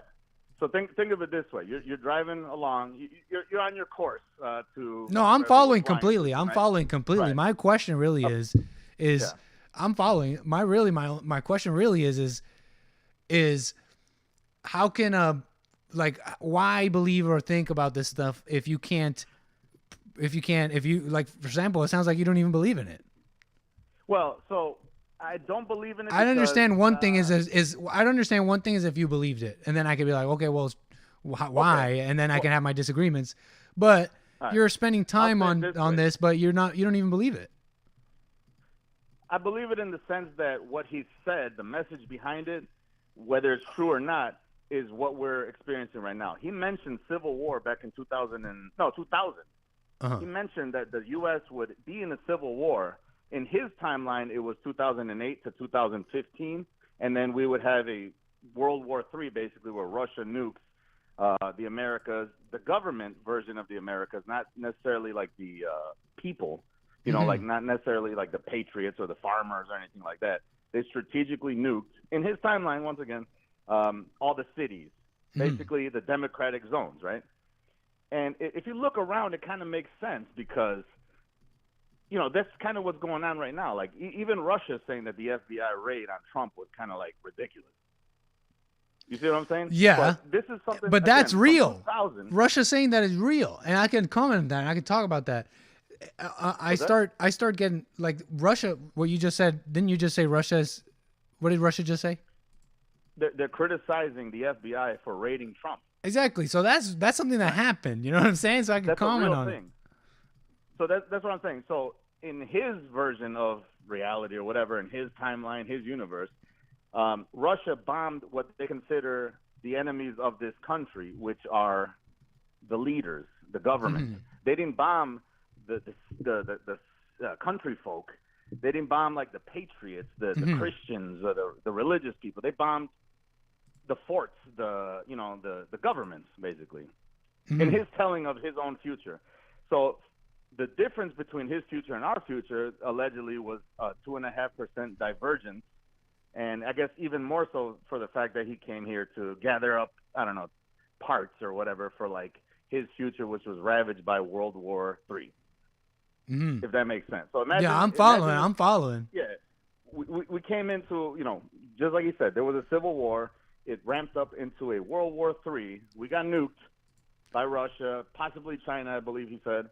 And now, from his point on, from that story, they're just recouping parts so that their infrastructure can be, fixed or whatever. Like there's a Unix bug in 2038 supposedly, which is a real thing. So, and he was the only one. Yeah, I'm aware of that Unix bugs. Okay. But so if I may interject here. So in the future, there's a civil war in this man's timeline. So no, it's in our past now because from his perspective, that happened from 2008 to 2015. He's on an alternate timeline. And in that alternate timeline, there was a civil war in 2008. 2008, right? And it was same thing, like political differences, basically that ramped up into a World War III. So. Which was quick and nuclear and strategic because they struck all the cities with like whatever nukes. Gotcha. Nukes, I'm totally following so far. So I get that his timeline. Go on. So again, this is something that was documented and stated in 2000 before the 9/11 attacks and all that, and he was watching allegedly closely to the election. This account of this time traveler was documented before the 9/11 attacks. Correct. Yes. So let me ask you one more time. Let me just interject here because I still can't seem to get it straight from you. Yes. I'm still quite unsure where you stand because the way you speak about the story sounds like you totally believe it, but then when I ask you, you say you don't, but you do believe the message. It's a trick of the devil, man. Like, you know what I'm saying? Like, just like science in general. Like, do we really believe? So then, that if it may be a trick, universes? if it may be this trick, why give it any play at all? Because you can see the. Now, I'm not saying don't do your thing and enjoy the things you like, but you can see you're telling me this story of this time traveler's account. But you can see that this time traveler's account is real and true because you can see the reality you're living now. So you didn't really need the time traveler's account to see that what he was saying is true. So, I mean, this is 20 years ago that he's basically talking about a civil war. And another thing, his account being apparently documented before 9/11, it didn't stop 9/11. It didn't, you know what I mean? So no, but he wasn't. It didn't change anything. He wasn't here to stop 9/11. He wasn't here to stop, and he was very adamant about that as well. He said, "I'm not here to stop any event." Honestly, he was just there to archive things because he said that we're a very privileged society. Nobody in the future likes us because we're very entitled and we're very what's the word? Like just we don't care about like how things work or anything like that. We just kind of just allow to be controlled. Like he called us civically ignorant sheep. And you know, again, this is something from 22 years ago. Right, but he also mentioned it is, and I want to interject because I don't want to spend so much time on this. And I get it. Yeah, and other calls and other things to do. Rabbit hole. It's not even the rabbit hole, man. It's just that I have other things I want to get to as well. But I always appreciate your call, man, and please never hesitate. You can always call, and we're buds. But listen, I was gonna say though, all the things you're saying about this time traveler's account, interesting and all that. But listen, oh man, what was I gonna say? Oh yeah, I was gonna say this. I want to ask you. You're saying you're in Chicago, right? You're in Chi-Town, Chicago. I am Chi-Town. Yes. Are you in all like involved in government or anything kind of like near you? No, or not anything? at all. No, Are you interested in doing anything like that? Absolutely not. I work a manual labor job outside physical. Right. That's all I want to do and think about. I understand. I know people are working and they're busy. I mean, I'm not running for office, so who am I to say? Who am I to talk ish? And I know people are working hard, but all the things that this time travel account is talking about, well, the people today are not doing anything about it. And here's my point is that we can do something. It's not Civil War time. It's none of that time. And I think one of those ways is getting involved in office. So here's the thing, though. The way it's being presented is this is an inevitability, and he even mentioned it because even though his timeline was whatever percentage of a divergence, it's such a big event that across all the timelines that are near us, like if you step into a room of mirrors, you're going to see pretty similar variants of the situation.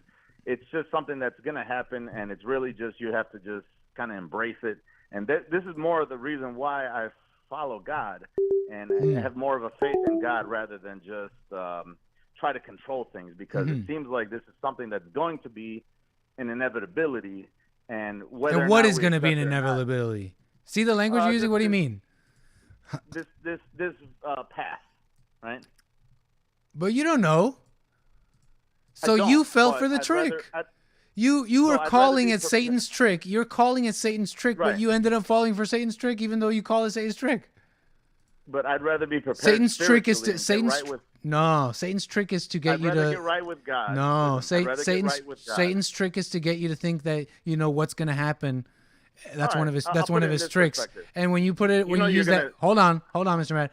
When you say you use that language, oh, it's an inevitability and all that. It's like really, you fell for the trick. Think of this. You know you're going to die eventually, right? I don't know that.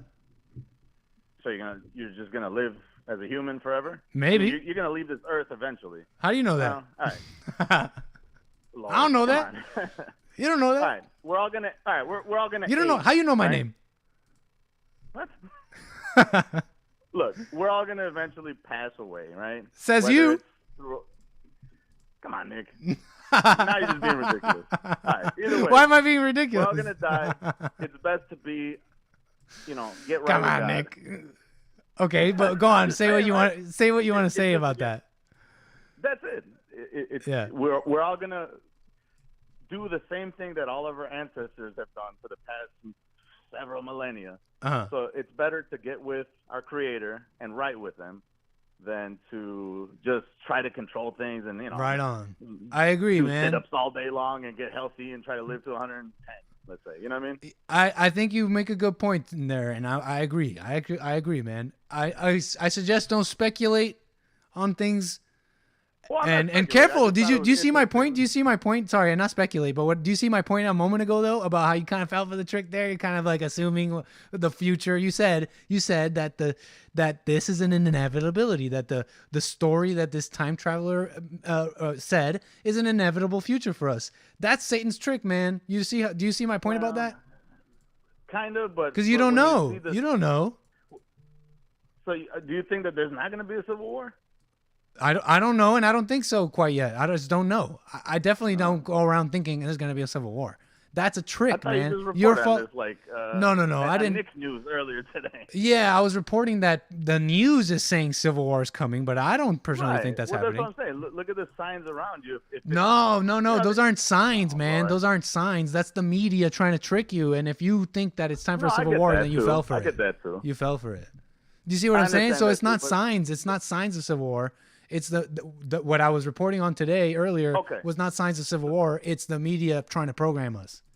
Okay, so when the media tells us about inflation and how it's gonna keep going and this and that, do you not see that it's actually happening? That's different. That's kind of different, man, because they're reporting on that's a different level of there's a different standard and level of trust I have to give that news. When they're reporting on the economy, that's numbers, that's reports from organizations, and all that could be lied about too, of course. Everything they said about the economy. Wait, hold on, Mark. Okay. They could very well no, I didn't say Mark. I was trying to say Mr. Mad, but I kind of mumbled. They could very well be wrong about the economy, but the level of trust I have to give them giving me a report about the economy is less than them telling me a civil war is looming. That requires a little bit more trust, and I don't trust any media telling me that a civil war is around the corner. That's the irony here, though, because they said that there was no inflation, even though everybody who sees it for what it is goes, there's definitely some inflation in this motherfucker. And so your response is to play 3D chess in your head and be like, well, then maybe they're not lying about this. They lied about that, but so then if they're trying to pull a fast one on me this time, then I'm just gonna play double bluff and say that true, the Civil War. I'm not listening to the media about this. Yeah, okay, I hear you. Yeah, this is something that I've, again, just, back in the day, I used to get into all these little rabbit holes and stuff like that, and I was like, I made a mental note of it. I was like, oh, that's interesting. Back in 2000, mind you, I think 2003 was when I first read the story. I was like, wow, that's interesting. Not plausible at all. And then as I revisited the story throughout the years, in the past 20 years, I'm like, wow, that seems more plausible now. Mm-hmm. And even besides that part, it was also other little things like he mentioned CERN, which is that circular facility in, like, I don't know, Sweden or somewhere. Where they were doing, Wait, hold on. I don't want to get into CERN, though. I don't want to get into CERN. I don't want to get into any other stuff. I'm just saying, like, he mentioned a lot of things that throughout the years, when I go back to read the story again, because I'm like, wait, didn't I hear something about this 5-10 years ago? And then I go and I'm like, wow, he did mention that. He did mention, I don't know, like the conflicts in the Middle East. He did mention. But my point, you're, and I'm gonna move on after this point here. And again, I really do appreciate your call. Again, you're talking out of both sides of your mouth. You're saying like, oh, it's not. It could be true. It could very well be true. But then you talk as if you totally believe this time traveler story, and that is our inevitable future. Just be careful what you believe, man. Is all I got to say to you. Nah. So it's like, all right. Think about it like. I'll let you respond to that, and then I got to let you go. Yeah. All right. Think of it like demons. If you really think about it, I'm like, demons don't exist. But then when I really see them, or, I don't see them physically, but I'm like, that's got to be a person possessed by a damn demon. There's no way that they're not possessed by a demon. You see what I'm saying? I guess that's not really a good standard of knowing. No, but Because it's see, just you're like, how can they not be? Is not really a good standard of. Because you know what I'm see saying? that these people aren't in control of their own actions. Oh, okay, I Like, get that. I get that. You see what I'm saying? Like, I get that. So you lead almost a logical conclusion, like I think I know what you mean. something Actually, is possessing this person. Yeah, but so you don't really believe it because you have no like. but that doesn't. You can't. No. I gotta cut you off right there because that does not mean you jump to. That does not mean you jump to that time traveler story is our inevitable future. No. It's not that it's a. No. Yeah, Mr. Matt, I gotta let you go, man. Fantastic call. Take care. If you need any more information, don't hesitate. I would. For tell sure, you everything man. You need to know about this story, man. I'm well versed in this now. Right on. Appreciate your call. Moving the wheels. Cool stuff there, Mr. Matt. Appreciate your call. Okay, everybody, we're flying at night. It's Nick at night right now. Look at that simulated horizon, simulated ball Earth or flat Earth horizon, whatever you like. Is my mic too loud? Jeez, it looks like my mic might have been way too loud.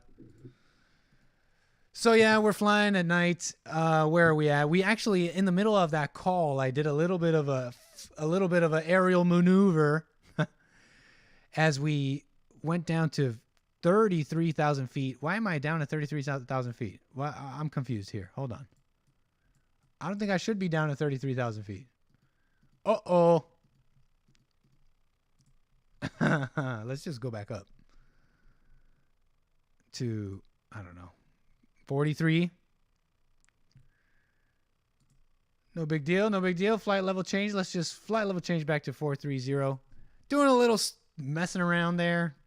Everybody calm down. Nobody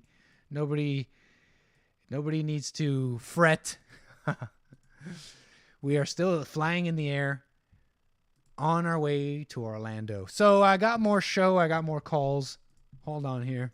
There's a couple of you who've been trying to get in the middle of my call there with Mr. Mad.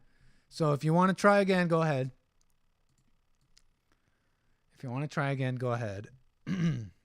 Let me get into this other thing here. We're talking Civil War. We're talking about a bunch of things, really. Hake says, don't crash us in the Andes, please. No problem. Don't worry. We're not. I don't think we're anywhere near the Andes. Oh, nice. We got a call. Hey, caller, I got you on hold. I'll be right with you. Don't hang up. Okay. So let me do this next story here because I got an interesting story here. What are we talking about here? Talking about a couple of things. This week has been Witch Hunt City. Witch Hunt Central. Witch Hunt City. Trump, Alex Jones, who we had on the JLP show. Awesome. That was an awesome interview. I was very happy to get him on to the JLP show. Very fun, very cool. And, so Trump, Alex Jones, persecuted, political persecution this week. It's what happened. Alex Jones, defamation trial suit over comments regarding Sandy Hook. He had to face the mother of one of the victims. He had to deal with that female liberal judge. Pretty wild stuff what men have to go through in the world right now. But Alex Jones is a man. He's a human. I'm a human. We're flying over. I'm trying to do Alex Jones as a pilot, I guess. We got November 45 IFR clearance. I'm trying to do Alex Jones as a pilot. Just entering Georgia, by the way. Shout out any viewers in Georgia. So I'm talking about Alex Jones here. New York Post, just a little reminder of what happened here. Basically had to, ordered by a jury to pay $49 million in damages to the parents of Jesse Lewis, the 6-year-old boy who was among 20 students and 6 teachers massacred in December 2012. So you following me here so far with what's going on?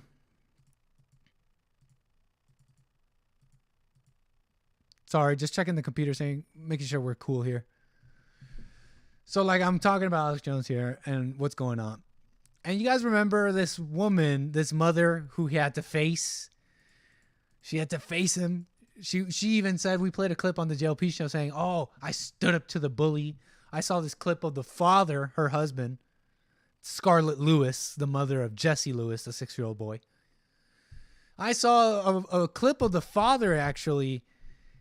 It's just all like, you know, just mad and sad looking at the camera and basically talking about the court, you know, the trial, saying to Jones, you're paying now for the pain you caused.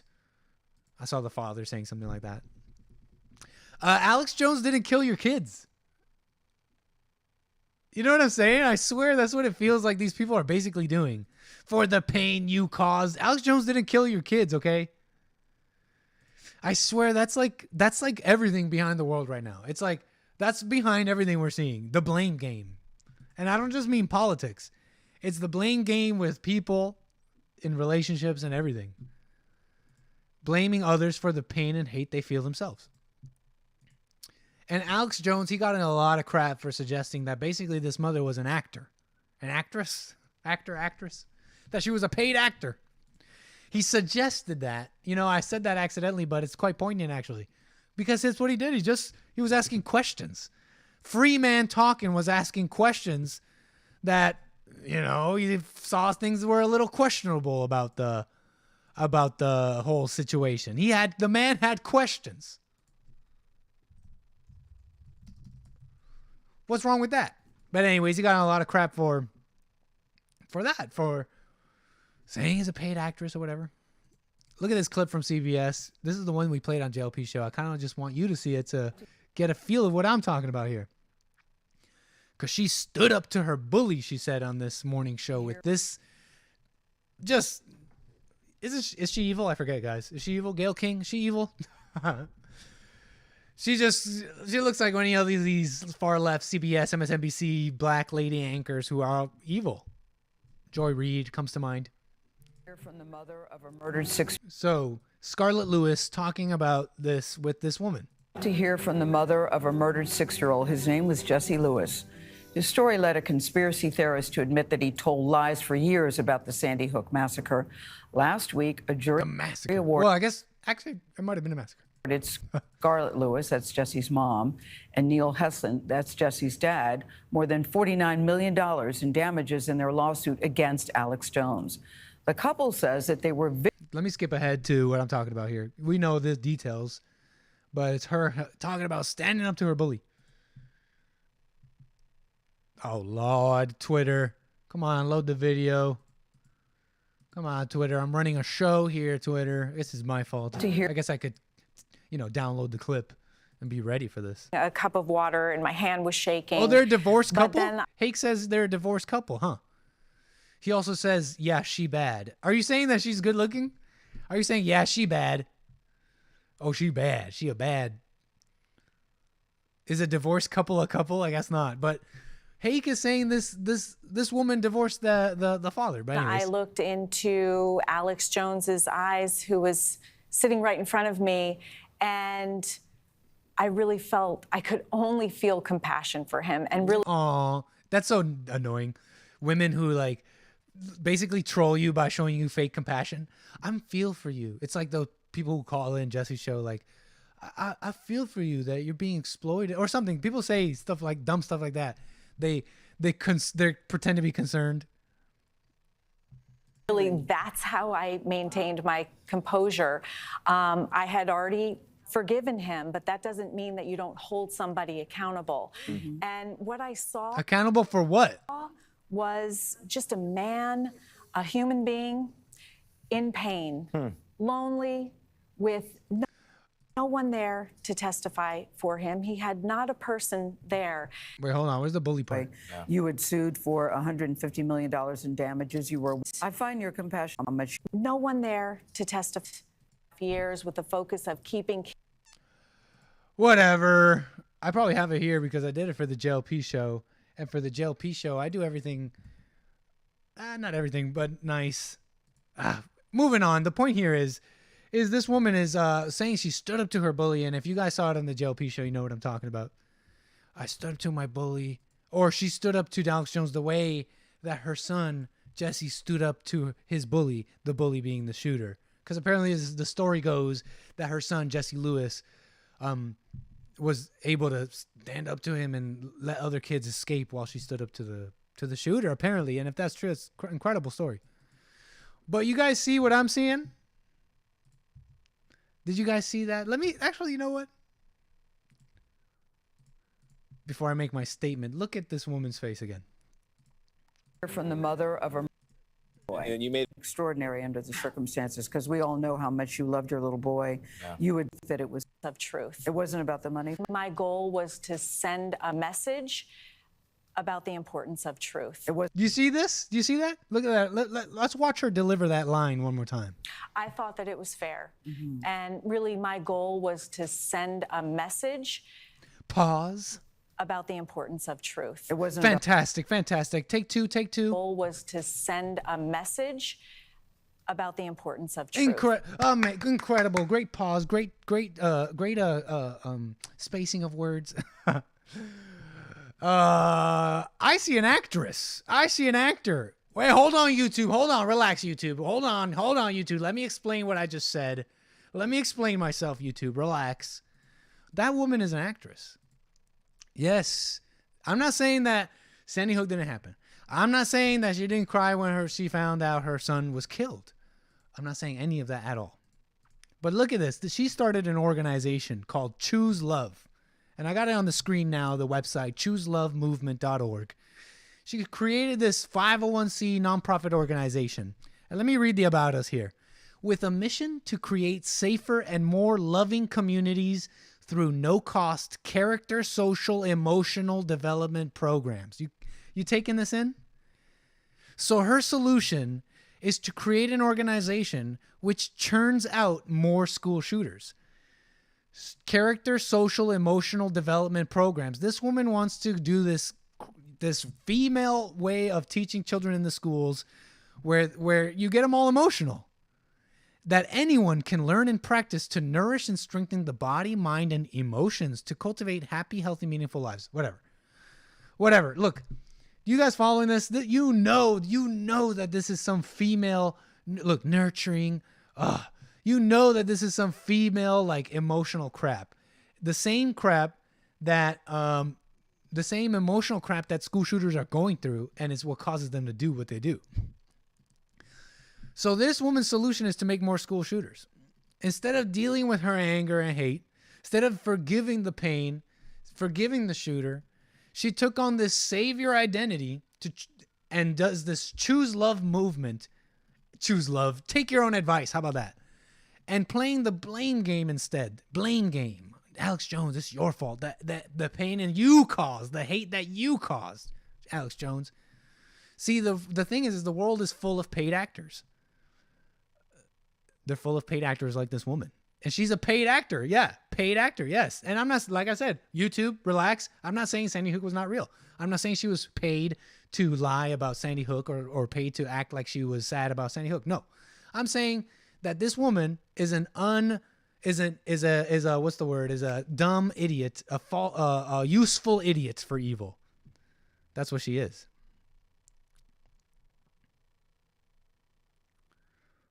My apologies. I got to do a quick flight level change here while I finish this story. Then I'll explain what I'm doing. This woman is an actress, right? You following me so far? See, the thing is they do get paid. They get paid in kind by their father, Satan. They get paid. He pays them in hate, pain, and shiny things, all leaving you empty. You're following so far? The world is full of paid actors. And so when the claim is that Alex Jones was found liable last year for defaming victims' families while spreading bogus theories that the shooting was part of a conspiracy to confiscate Americans' firearms and that the families were complicit in that, that's a true claim if you think about it. They're complicit in this evil, useful idiot scheme. This woman is complicit in evil. She's a pawn for evil unknowingly. And in the end, evil gets what they want. You following me so far? You following me so far? So she is complicit. And so are all people who don't repent, who have anger. So anyways, that's enough of that. I got a caller here I'm going to get to. Oh, I also saw a headline that Alex Jones apparently slipped her a note personally apologizing. Like, class act, you know. The guy is asking questions. He sees the woman with his own eyes. He cherishes women a little bit like Trump, maybe a little bit beta. But he saw the woman. He's like, wow, okay, listen, I was wrong. Here, not only am I doing it on the stand and publicly, but apparently he slipped her a note just trying to personally apologize. So shout out Alex Jones. Shout out all that. Interesting stuff. Let me get to the caller. I hope you guys found that interesting. Caller, you're on the air. What is your name? Where are you calling from? Luke from California. What's up, Luke, California? First time caller, no? Yeah. Nice. Welcome. Thanks for calling, man. Appreciate it. How you doing, man? It's a pleasure. Go ahead. What are you calling me about? All right. Yeah, I just want to talk about the because you don't believe Jesus is God, right? I don't think he is. No, like, I agree with you guys on all your conservatives, like the conservative stuff and all that, everything. But like just their doctrine, I don't agree with it. So that's just well, it's not my doctrine. I don't go around preaching or teaching this because it's not like what I teach. But saying what I've come to understand about. Yes, I do believe. I say Jesus. I would say Jesus is not God. In fact. So he was a man, basically. That's what you're saying. Correct. He was the Son of God. But he was like a man, basically, so he wasn't God at all. Right, he wasn't God. He was the Son of God. But, I mean, so if Jesus wasn't God, then there's no Christianity. Why? And anybody who, like, worships him is an idolater then. Why do you say that? If he was... Because you're worshiping a man. I don't worship Jesus. What do you mean worship you follow Jesus? him, right? You follow a man. I'm saying you follow a man, basically. What do you mean by worship, though? Basically, I mean... The whole, I just believe him. That's all. The only thing I do with Jesus is I believe him. He's my brother, and I believe what he said. I saw that. I can see that what he's saying is true. I can see that what he said was true. You follow me? I guess let me put it this way: if I got stabbed, and I was bleeding out, and I was like, Nick, tell me, how do I get everlasting life? How do I do it? Like, what would you tell me right then and there? If you were stabbed and how do you get everlasting life? Yeah, if I was bleeding out about to die, I'd be like, how do I get everlasting life? I'd be like, bro, you got anger? And you'd be like, bro, I don't know, so maybe. No, I don't have. You'd be like, no, I don't have anger. I'm like, so you never get angry? And you're like, oh, okay, sometimes I get angry, and you're like dying, of course. And then I'm gonna be like, okay, so you do have anger, and then we're gonna go through the whole rigmarole back and forth. And hopefully you don't. You don't die by then. That's like a man doctrine, though, because when the ruler came up to Jesus, he asked him, "How do I get everlasting life?" He gave him the first 5 commandments, and then the guy just took off. The ruler. Who gave him the first 5 commandments? You gotta get rid of your anger and forgive your mother. Who gave him the first 5 commandments? Jesus. Gave the first 5 commandments to who? When he said, "Hey," when the ruler came up to him, he was like, "Hey," he's like, "Good Lord. How do I get everlasting life?" He basically gave him the first 5 commandments. Oh, okay. He didn't say, "Oh, go forgive your mother," and this and that, because my thing is. But go forgive your mother is the first 5 commandments. Go forgive your mother is the first 5 commandments. You're missing it. That's not the first. What's the first? You're missing it. You're completely missing it. You're completely missing that the first. You guys are doing. You guys are making. Wait, hold on. Don't talk over. Wait, don't talk over. Don't talk over me, man. Don't talk over me. Why do Bible thumpers always gotta talk over? What was I saying? So what is the gospel? You're missing it. What You're would missing you it. tell me the gospel Hold on. What's the gospel? Hold on. You're missing it, man. The first 5 commandments is forgive your mother. What did Jesus say was the greatest commandment of all? What did Jesus say was the greatest commandment of all? And I'm paraphrasing. Love thy neighbor and love God with all your heart. And what do you think forgiving your mother is? And then what do you think? Love your brother. And what do you think forgiving your mother is? And I called you a Bible thumper, but I don't know if you are. I don't know if you are a Bible thumper. My bad. I didn't mean to call you that. Honor thy parents, isn't it? What'd you say? I said, isn't that honor thy parents? The forgive your mother thing? Because no. The whole going to forgive your mother, that's going through a woman. No, forgiving your mother is love. Through a woman. No, forgiving your mother is love. That whole thing was concocted by Roy Masters. That's not even. It's not concocted. The ghetto ripoff version of it's Roy not Masters, concocted. basically. Hold on. It's not. So you are a Bible thumper and a loser. But hold on. It's not concocted. No, you live Wait, in hold on. Jesse's house. Hold on. But why you gotta be like that, man? Why you gotta bring up dumb stuff and not just talk to me normally about the thing that you brought up? Now I'm talking to you about what you brought up, and instead of responding to me normally, you want to bring up other stuff and get all retarded about it. When I was gonna respond to you just normally, we were having a fine conversation. So I can't have someone on here that I can't trust. So moving on. But let me just say, it's not concocted by Roy, by Jesse, or anyone. It comes from God. But you wouldn't understand that because you're not connected to God. You're a blind person. You're a rotting branch, a blind person, not connected to God. And your call proved that. So, thanks for calling. Your name and where are you calling from? Pennsylvania. Repeat your name. My name is Joe. What's up, Joe? Where are you calling from? Pennsylvania. Welcome, Joe. Appreciate your call. And what are you calling in about? I was hearing about this song, Driver's Seat. What song? Hello? Can you repeat that? Can you hear me? Yeah. Hey, buddy, what's up? What are you calling in about? I was requesting a song interlude. Oh, am I speaking to the man himself? Yes, the one and only. The one and only show? The man sitting in first class right now? Yes. Show, listen, man. With, my apologies. correctly? Yes, sir. You're speaking to the Captain Anchor Baby himself. Listen, my apologies, show. We got you. We're coming up with a music interlude. Don't you fret. We're going to hit it with the music interlude. Don't worry. Awesome sauce. Appreciate it, show. And thanks for flying nickstream, man. It's always a pleasure seeing you in chat. Thanks, sir. Bye. Take care. That's super cool. Okay, I shouldn't have supporters.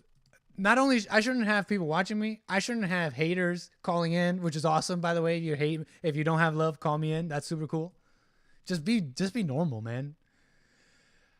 I shouldn't be getting these calls, so I'm blessed, man. Thank you so much. All right, so okay, I got a lot of things to do. Den T Gen, you got me all wrong. You have no clue. I got a lot of things to do. Okay, let's do this first because we got some aerial maneuvers that we got to handle. We got some aerial maneuvers. In fact, we just hit the glide slope.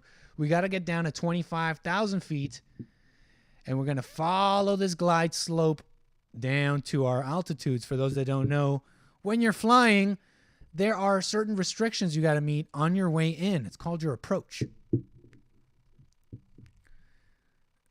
Hey, right on. Base America First, thank you. Lin Yan Chin, what's up? How you doing? Come on down to first class unless you already bought one earlier and you're already here. First class ticket, come on down. Says, what did I miss? Yeah, this is from earlier. So I'll just read the one you just sent. It says, thump caller is a mouth breather. Springs from one tangent to the next in seeking mere emotional high while fleeing the introspection of real manhood. I know, I wanted to answer his questions. And earlier, Lin Yan said, what did I miss? Why does this caller thump but have no inner stillness? Smells like an intellectual, not a human. Right on, Lin Yan Chin. Enjoy your first class ticket. Lord Spike Protein says, my son is 25, has a master's in STEM, and just moved out with his girlfriend. Boo. Should he still have a house key? Heck no, man. Cut him off. What do you mean house key? He doesn't even have a room in that house anymore. As far as I'm concerned, you're gone. Lord Spike Protein, thank you. And I think you're already in first class, so appreciate that. Let me just do a final check here. First class tickets. That's everything. That's awesome. Thank you so much. Pure Aussie Gold, what's up, man? Thank you. What time is it in Australia? I always forget. Okay. We are descending to our 14,000 feet descent restriction is here. So let's get down to there. A lot of things happening fast here, folks. So apologies if you wanted to see more show. I'll have more show for you even if we land. Don't you worry.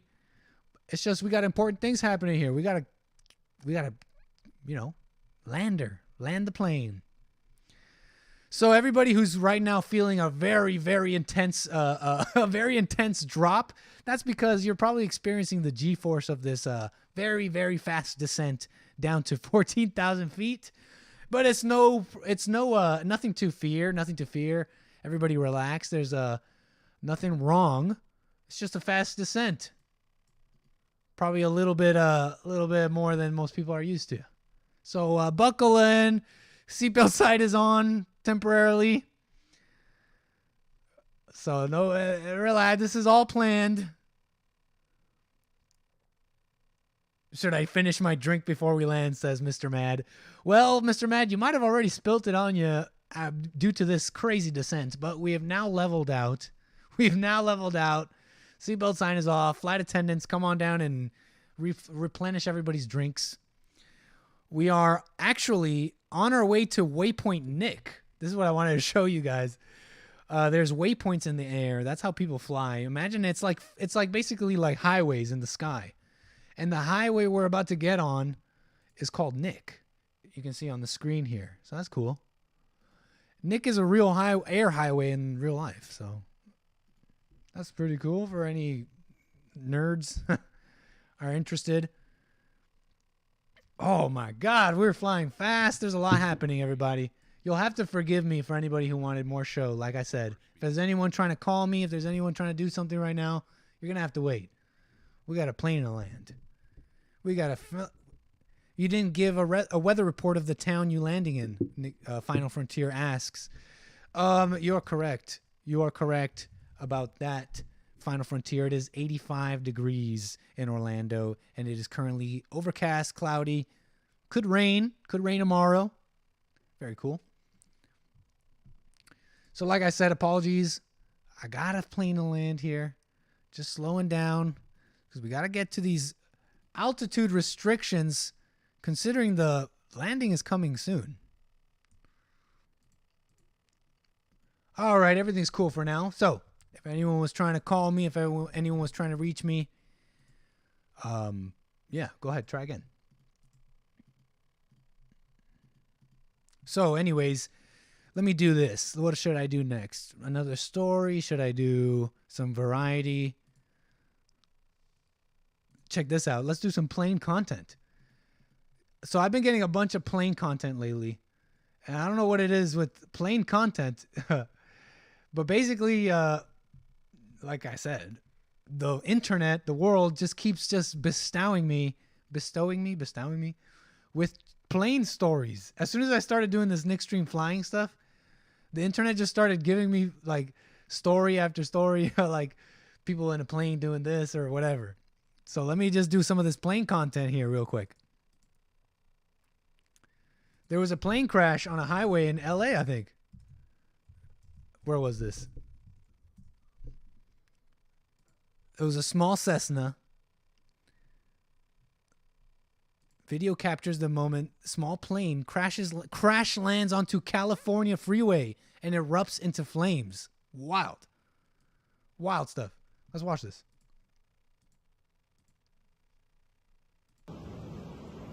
Look at that.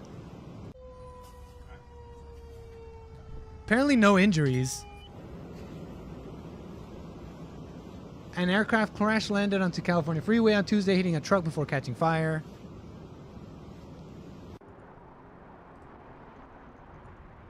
Oh man, I missed my glide slope. Showing you this video. Sorry guys. I'm trying to fly a plane. So anyways, that's that story. Apparently no injuries. Dramatic video. 2 people on the plane were able to safely exit the wreck. Imagine being able to safely exit a wreck on a highway. Like, what? I got some more plane content for you in a moment here once I level off the plane. Okay, let's level out there. Check this out. Airport thrill seekers watch passenger jets. Watch passenger jets landing. See, there's a couple of there's people out there who are basically thrill seekers, like the headline says. Duh, thank you. And they like standing in the path of the approach of a plane, And some airports have different approaches than others. Some runways have different approaches than others. Some runways have, in fact, such really particularly low approaches where you have to get really low to the ground before you get to the runway. And some of these thrill seekers wait at some of these low, you know what I'm talking about, low landing approach runways, if you're following me so far. And they see how close they can get to the plane. Let me just show you what I mean. Let me show you some of these wild daredevils and what they're up to. Let me pull it up. Where is it? Here it is. Watch this. Lowest landing. Yeah, we got enthusiasts out here. Enthusiasts being crazy. 320 degrees, 5 knots, runway 01, clear to land. Clear to land, runway 01 with 870. Come out to Sierra Kilo Papa. Check it out. Oh, man.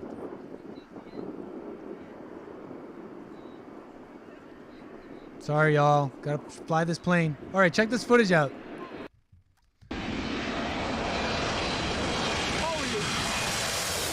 Look how close that is. Look how close that is. Pretty wild stuff. Let's watch that again. So you see, this is this plane's approach path to this runway. This is the runway at 𝒔𝒐𝒄𝒊𝒂𝒍𝒔 Airport, which is where? I'll find out later.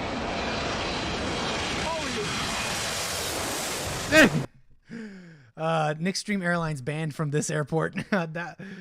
Yeah, pretty wild stuff. I want to comment more on this, but like I said, we got a plane to land, so let's deal with this. Okay, where are we? Glide slope. All right, no more playing around. No more stories until we land now. Now it's the real stuff. Now it's the real big boy time. Now we got to land. Okay, on our way. What runway are we? Oh, hold on. What runway are we landing on? What runway we landing? We're landing 18 right. This frequency. I'm Googling the ILS frequency for this runway because I forgot it.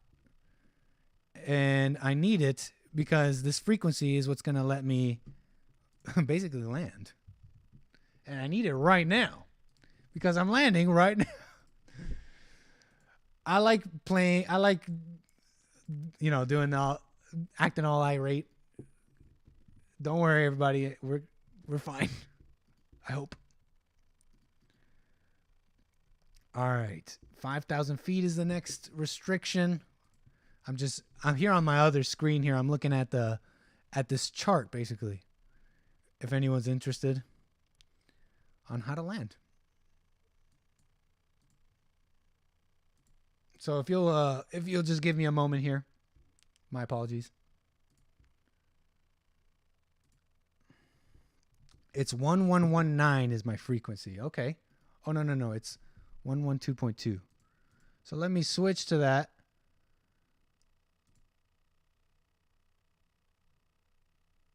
Let me just make sure. 1119. 1119. That's my localizer. Let's activate the localizer. I may be talking gobbledygook to a bunch of you. So, my apologies. And we are now approaching. Very cool. I think.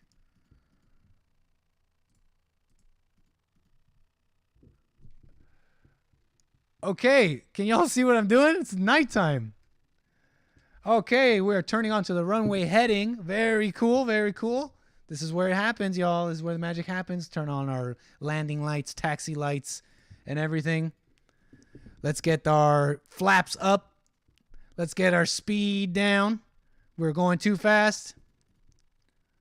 And let's get our landing gear down when we get to a lower speed. Yes, coming in on our final approach to Orlando. Hake says it's jargon. We like not understanding. As long as you sound like you know what you're saying. I'm flying blind practically. It's all instrument flight right now. It's all instrument flight right now. Because it's nighttime. Let's see. Where are we at? Wait, where the heck are we? Wait, where the heck are we? Do you see this computer right now? We're nowhere near our runway. Something happened. Something happened. Something happened, y'all. Okay, let's see what happened here. Let's try and troubleshoot here. Let's speed back up. So, and let's tell the autopilot to basically get back on course. If you can see on the computer here, we're not on the line. You can see we're not on the line that the GPS, I don't know, it's not the GPS probably. That the flight plan I'm supposed to follow. You see the line there at Naval? Do you see what's going on? So, nothing to be concerned about though. We'll just turn back onto our heading. And then attempt that again. Okay, everybody, relax. Everybody calm down. Nick is a fail you as a pilot. Overshot landing in Dubai. Holy. What happened there? I wonder what happened there. Okay. 81 souls on board. 81 souls. RIP 81 souls, says Mr. Mad. Y'all talking. Y'all better respect my name. Put some respect on my name. Another wreck. Everybody knows. You guys. Ye of little faith. Ye of little faith. As you can see on the computer, we're getting back on our runway heading. In fact, I believe I see the airport now in the distance. That may be it in the distance. Parachutes are in fact included first class tickets. You're right, John Zimmer. You're out of luck, everybody else. So yeah, if I had I feel like I got a bunch of calls there too. Yeah, I did. Like I said, my apologies. But we gotta land it. I'll do a little more show after. How about that? I'll do a little more show. I got some more things I want to get into, and then we'll end it. It's like Russian roulette, but with airplanes. I gotta get a better reputation with an nickstream, man, because this is a bad rep right now. Bad reputation. Hey, Willie Pal, come on down. First class is yours. You could still enjoy some drinkies and snackies before we land. So come on down and enjoy some first class fun. I think they're still playing Uno. Not sure. Do your thing though. Oh man, now I'm climbing. Why am I climbing? This is so frustrating and scary. I'm just joking. I'm making these little adjustments, but I mean, I wonder if that's what pilots have to do anyways. It doesn't mean something's wrong. Okay, as you can see on the computer here, maybe on the MFD. The MFD is the center screen. The PFD is this little screen over here. So on the MFD, you can see that we're lining up again with our business. You know what I mean?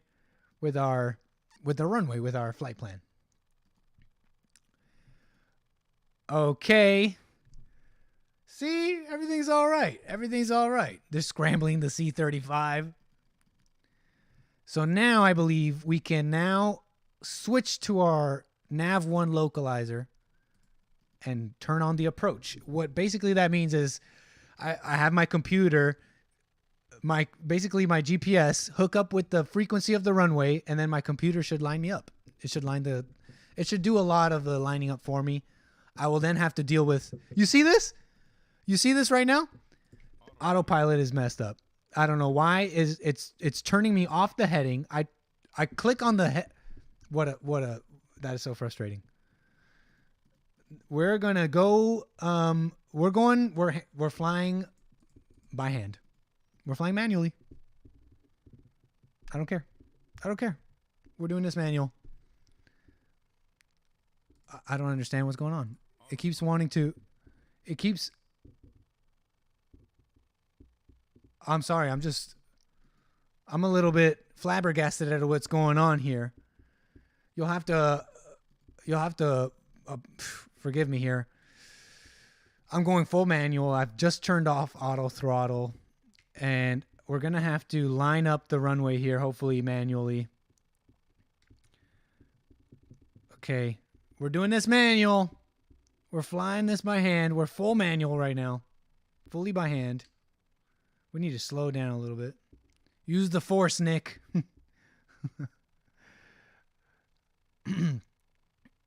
Jeez. Spicy stuff on the Nick stream. We're doing a crazy bank right now, by the way. Probably not industry standard bank. We're overspeed a little bit. But I think things are working out, though. I think things are working out. All right, big bank to the left. I'm narrating what's going on here.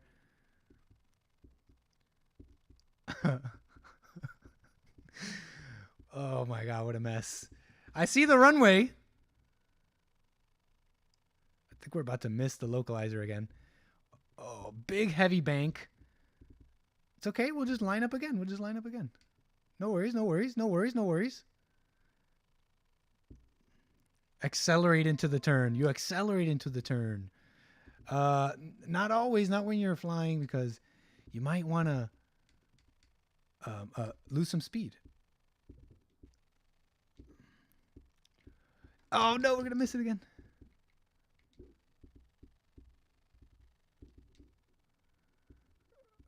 Spicy stuff. All right.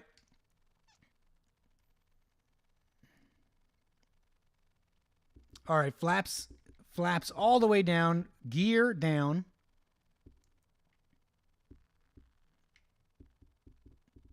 We're going to totally overshoot this, aren't we?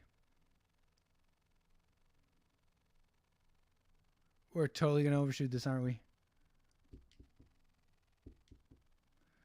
All right, hold on, everybody.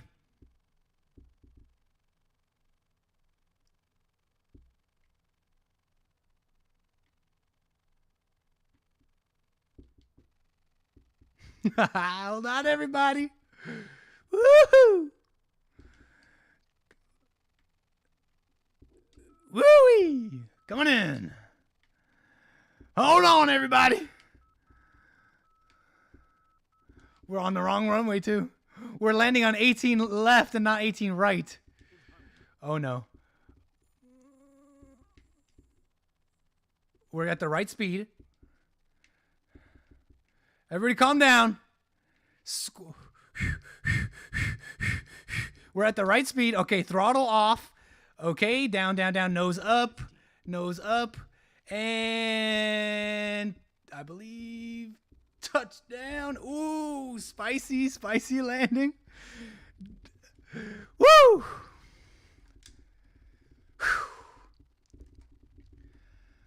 Okay.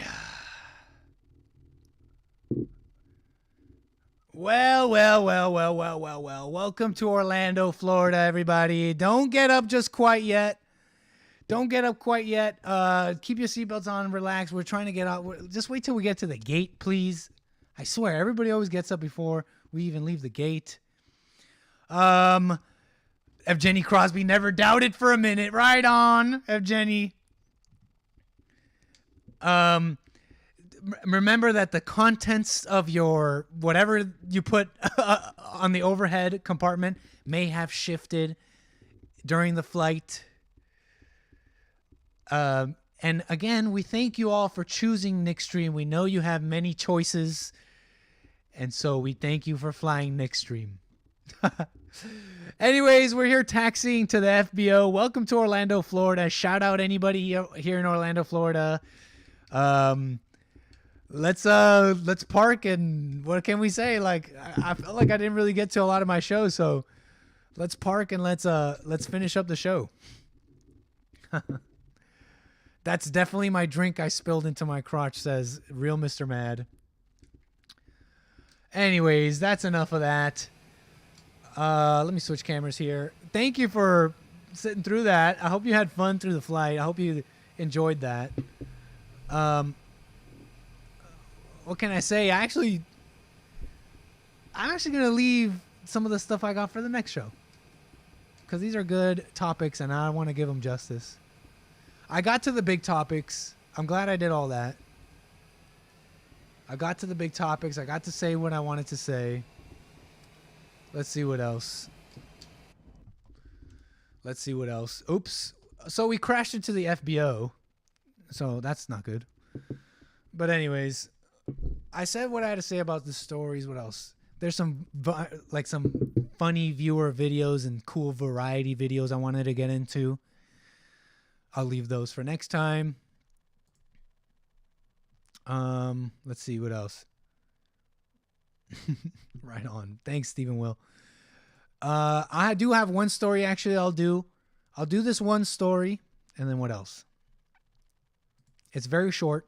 It's just a little interesting thing that struck me from Daily Mail. Gunman who held up a bank in Beirut to withdraw $210,000 of his own, of his own money is given $30,000 and agrees to hand himself over after 7-hour siege that saw locals cheer him on. So this man, a Lebanese man, basically held a bank up at gunpoint or something. Not gunpoint. Yeah, gunman. And he held him up because he was trying to take out $210,000 of his own money to pay for the medical expenses of a family member. Emergency medical expenses. This is the man right here.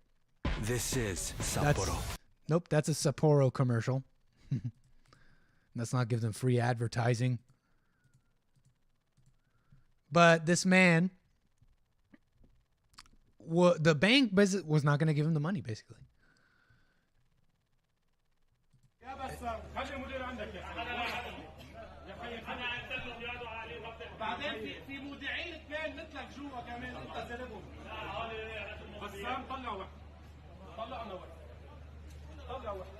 So this man was not allowed to take out his own money.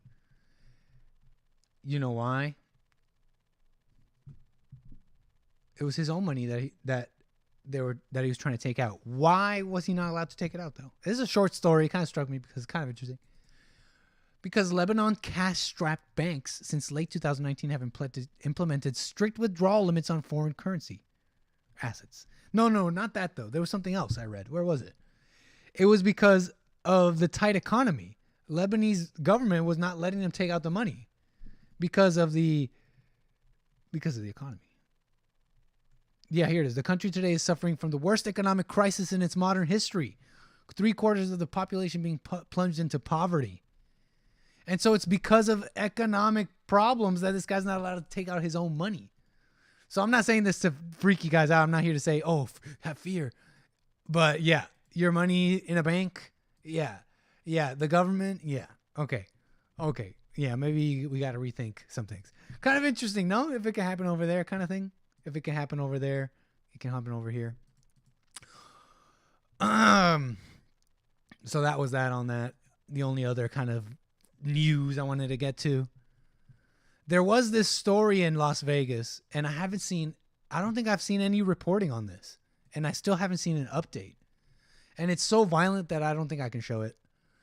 But you can look it up yourself about this store owner who warded off these robbers, and he stabs one multiple times. This Asian store owner stabs this robber. It's really violent. It's pretty violent. I think too violent for YouTube. Okay. And right here, the agent's here. You see this robber here jumping over the counter. He's gonna rob the owner, and then the man grabs the knife and boom, stabs him. He goes on to stab him like 7 times. You hear the thief, young guy, sounds young. He's like, "Oh no, he's stabbing me," not realizing he's being stabbed because people, you may not understand, stabs feel like punches. You're just getting punched when you realize. Then you feel heat, hot wetness, which is your blood.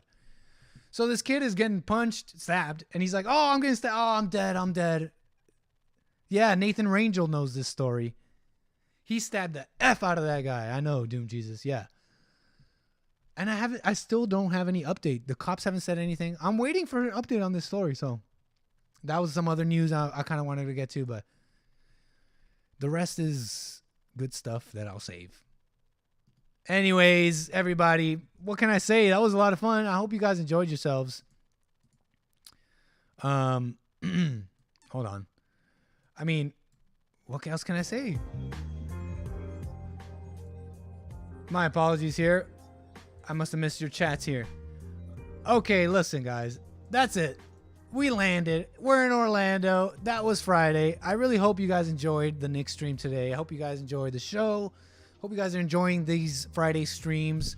Honestly, enjoy the rest of your Friday. Enjoy your weekend. Oh, it's Wrangle. Thanks, Heche. Enjoy the rest of your weekend. Don't miss church on Sunday, rebuildingtheman.com/church. But what else can I say? I mean, enjoy your weekends and really, thank you. Really, thank you. I have a lot of fun doing these. I hope all of you do as well. But what else? What else can I say here? That's it. Thank you for flying Nick stream. Until the next one, enjoy yourselves and take care. Appreciate it.